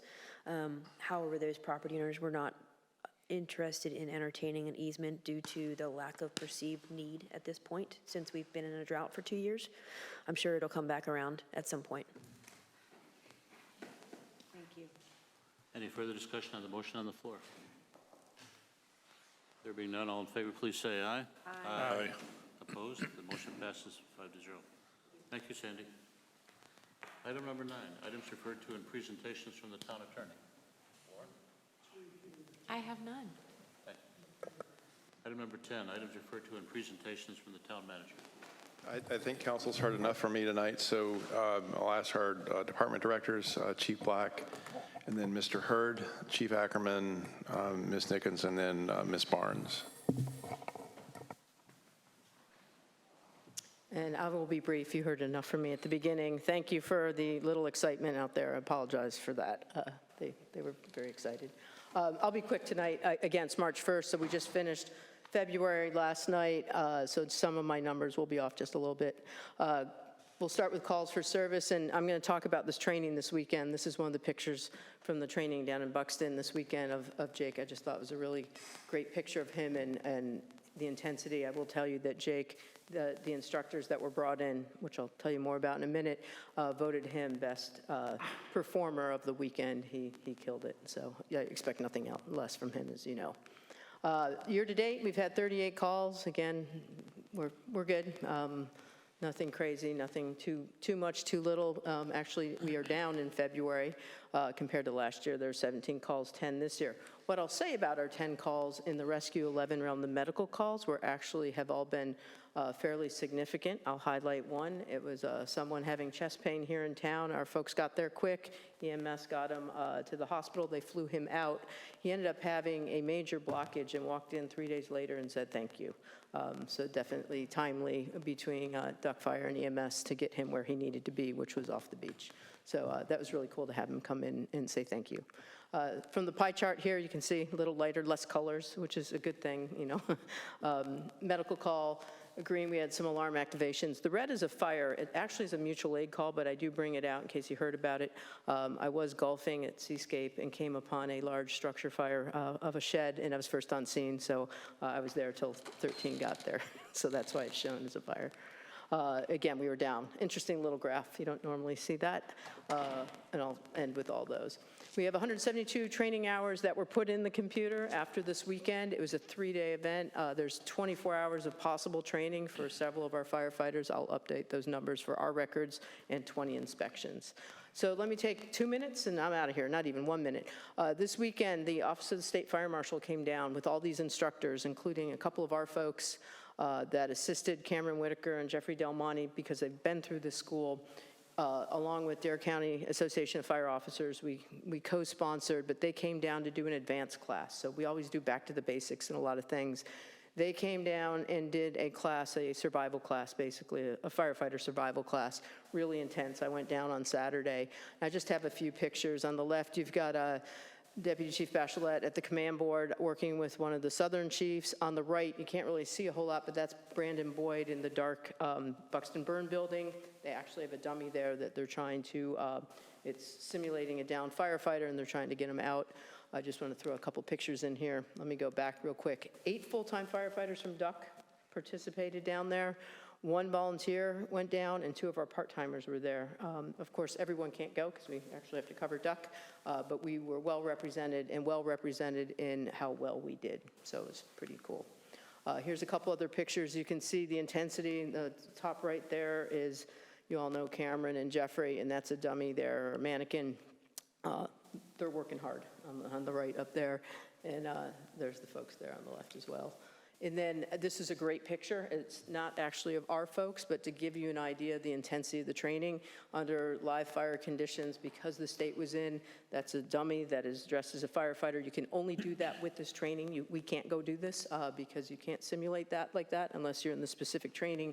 But they put them in high heat conditions with fire to basically rescue mannequins all weekend, and they go under things, through things. It's really intense training. Our folks did amazing. So did the beach. Every department was represented with folks there. And with that, I will end with Cameron's picture. Cameron helped coordinate this with the state. It's never been done east of 95. He's been working on this 2 years with the idea and a full year of doing this. Not a cheap class. It was through funding through the fire officers and a ton of in-kind and actual cash donations to get everyone here. Really impressive stuff. I have a ton of pictures if you want to see, but Duck was well represented. Have a good night. I'm short. Thank you. Thanks, Chief. Thank you, Chief.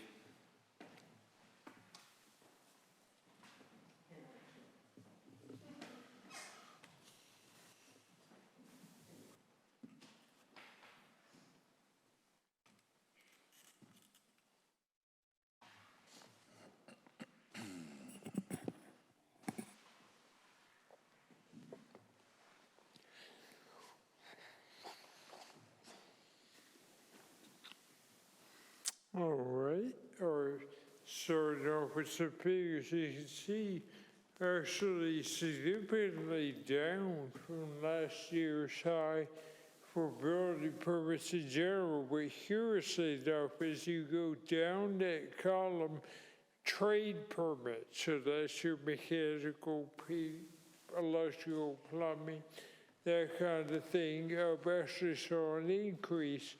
But overall, we are seeing a decrease back to more normal numbers than what we had last year. You can see on these maps, it's very well dispersed throughout the town, so no particular areas of activity. No new construction permits issued. And only one substantial improvement there. So we're getting right on to the projects. First of all, our RCCP, you heard the presentation from VHB at your retreat, and right now, or shortly thereafter, VHB made their recommendations. In other words, they identified different options for each neighborhood, each basin that they were studying. And they have a survey that's open until March 13th that invites the residents and property owners in those areas to comment on which of those options they see as most viable in their community. So we're getting the input, we got input up front, now we're beginning to get that input on the recommendation side. And the big important thing there is that open house on March 30th.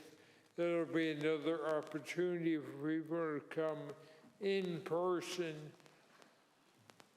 to share their thoughts and ideas with representatives from VHB. So this was my staff had a little bit of fun with this in terms of the interim and us gradually crawling closer to getting this project permitted and on the books. So Sandy Cross has certainly been following up with all the agencies to try to do what she can to keep everybody on track. And VHB is doing the same. We have meetings scheduled with them to talk about moving forward based on comments we've received from some of the environmental agencies. So we'll see how all that goes, but we have some good opportunities here to move it forward and get past that hurdle. So that's getting closer to fruition. And finally, our beach grass planting. We did want to let you know that Emerald Forest will begin their paid planting contract next week. So we'll begin to see them. And Cindy, if I understood right, they're going to start in the northern part of the town and work their way south. So we have the volunteer play program that you all are well aware of. We've completed 18 of those. We're trying to squeeze in a few more before it gets too warm. So you can see the dates on there. March 2nd is the next scheduled one at Old Duck Road, 3:30 for anybody who's interested. And then next week, March 8th and March 9th. It just depends on how far they get, where those are going to be located. But you're welcome, and please spread the word about those in the community. And that's all I had for you tonight, but be glad to answer any questions. All right. Thank you, Joe.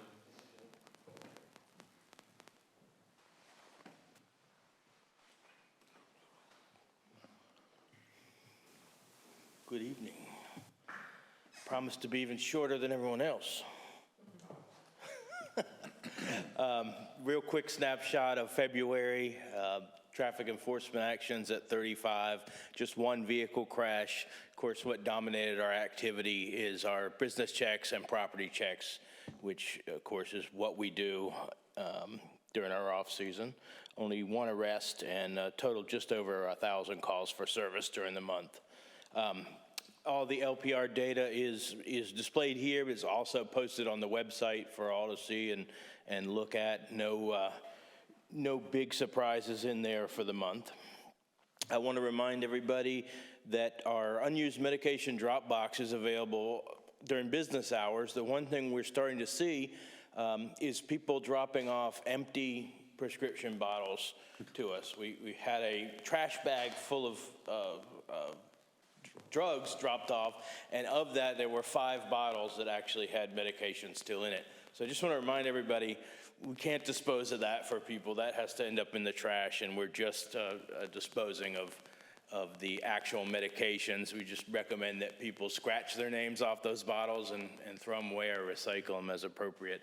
We will be participating in the National Take Back Day in April on that Saturday, so we encourage everybody to come out. Most of our residents are well aware of the program and participate every time we do this. So with that, I'll wrap it up and take any questions. I promised I'd be short. Good job. Right, thank you, Chief.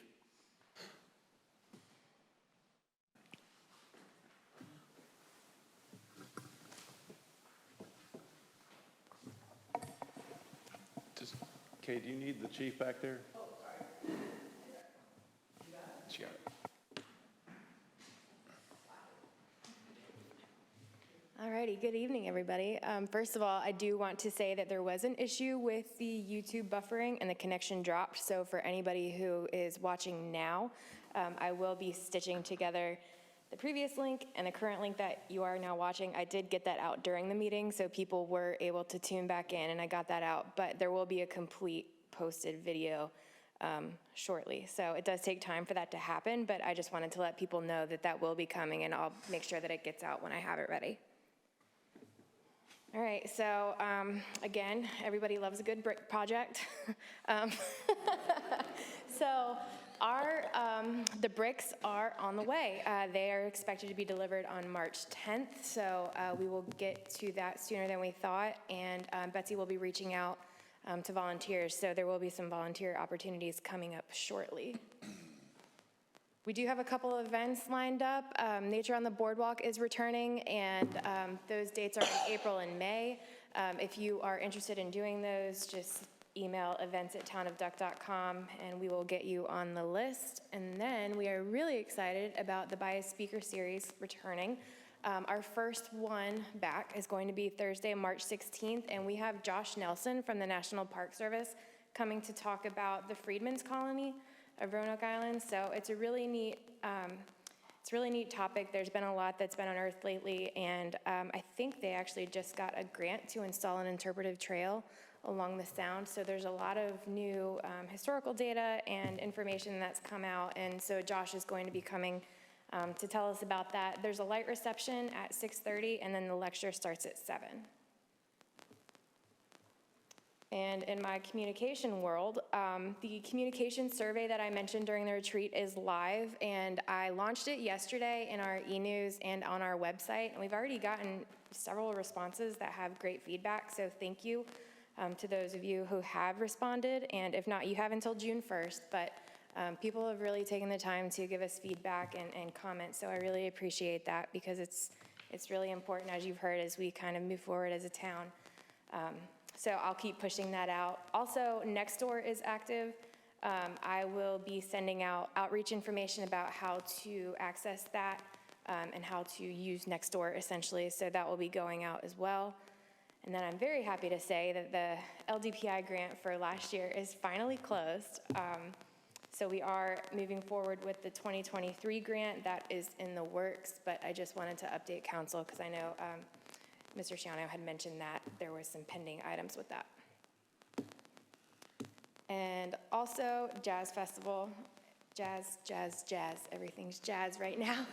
I have submitted a couple of grants. We are looking at bands to come in and also seeking out new sponsorships, and basically we're in the planning stage. So if you have anything jazz related that you would like to throw at us, please throw it at us, because right now is the time to throw it at us. And with that, I will take any questions. Okay, thank you. Thanks, Kay.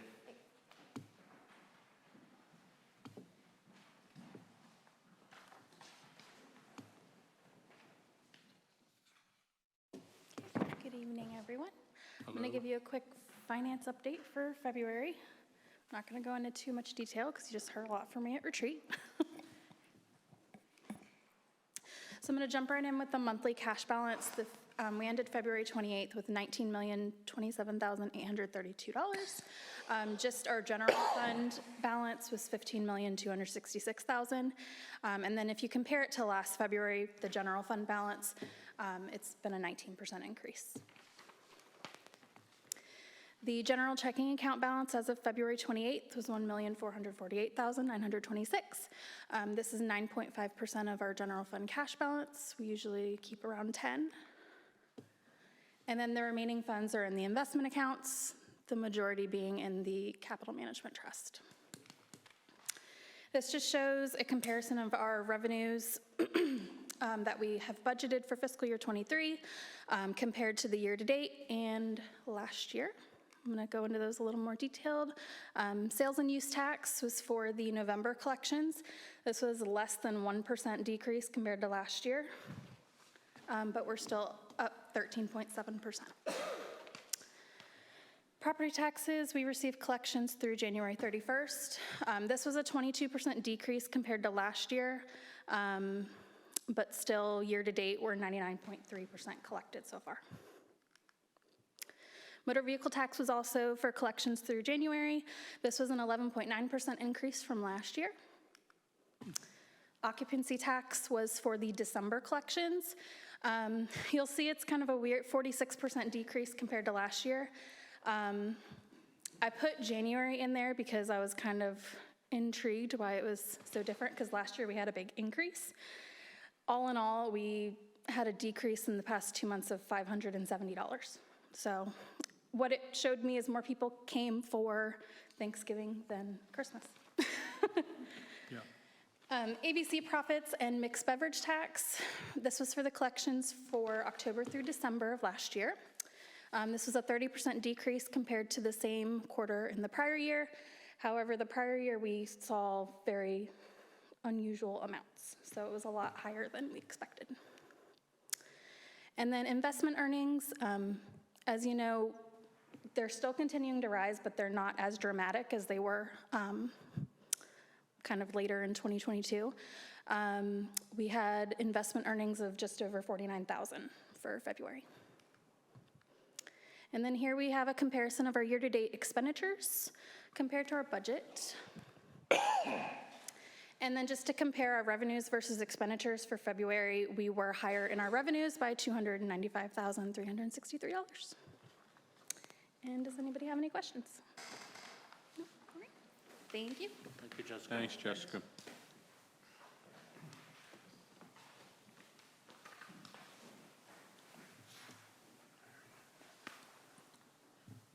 Item number 11, the mayor's agenda. I really only have one item on here tonight. I have my mayor and chairman meeting probably scheduled for Manio on the 21st. The only other thing I'd like to do is thank the staff for an excellent retreat. Your planning and preparation and contribution during those 2 days was excellent, and I know that all of council appreciates that, so thank you very much. With that, we'll go into basically council members' agenda, starting with our mayor pro tem, Monica Thibodeau. Thank you, Mayor. I really don't have much, but I would like to echo your thanks for a really good, productive retreat. I thought that was really well done, and it's always a really good use of our time, and I appreciated it, how efficient everything went. So let me say that publicly.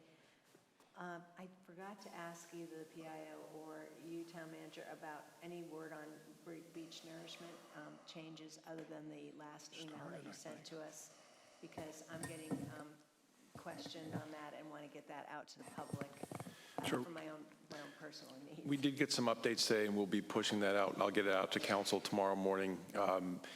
They should be putting matting down at the FRF later this week and getting the subline installed in Duck. They're still on track for right around the 15th of March to begin dredge operation. And do you know if they'll be connecting with the More Beach to Love website through the county, or are we just going it alone in terms of public information? I'll let Kay follow up with More Beach to Love, but we'll be communicating that, and I know Kay provides information to them as well, but we'll be sure to follow up with them on that. Because so the project now is affecting Southern Shores and Duck. So they have started to move some of their equipment into Hillcrest to mobilize, and that's mainly focused on getting that matting out on the FRF property. And Adam Priest from Coastal Protection Engineering has been coordinating with the folks at the FRF about that. So March 15th is when we're maybe... That's still the target. That could wiggle a few days on either side of that, but that's still the target based on the last information we had. Thank you. Thank you, Monica. Councilmember Rob Mooney. Nothing for me, thank you. Thanks, Rob. Councilmember Sandy Whitman. Nothing this evening. Thank you, Sandy. Councilmember Tony Shano. Nothing to report. Thank you, Tony. At this time, I'm going to open up public comments. Anyone in the audience would like to address the council, please come forward to the podium and limit your comments to 3 minutes. There being none, we'll close public comments. And Item 14? yes, item 14. Thank you, Mayor. I'd like to make a motion to enter into closed session in accordance with Section 143-318-11A3 in order to confer with the town attorney regarding a matter within the attorney-client privilege and to preserve that privilege. Any discussion on the motion on the floor? There being none, all in favor of going into closed session, please say aye. Aye. We are now in closed session.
We are now out of closed session. I would ask the town attorney, Lauren, to report.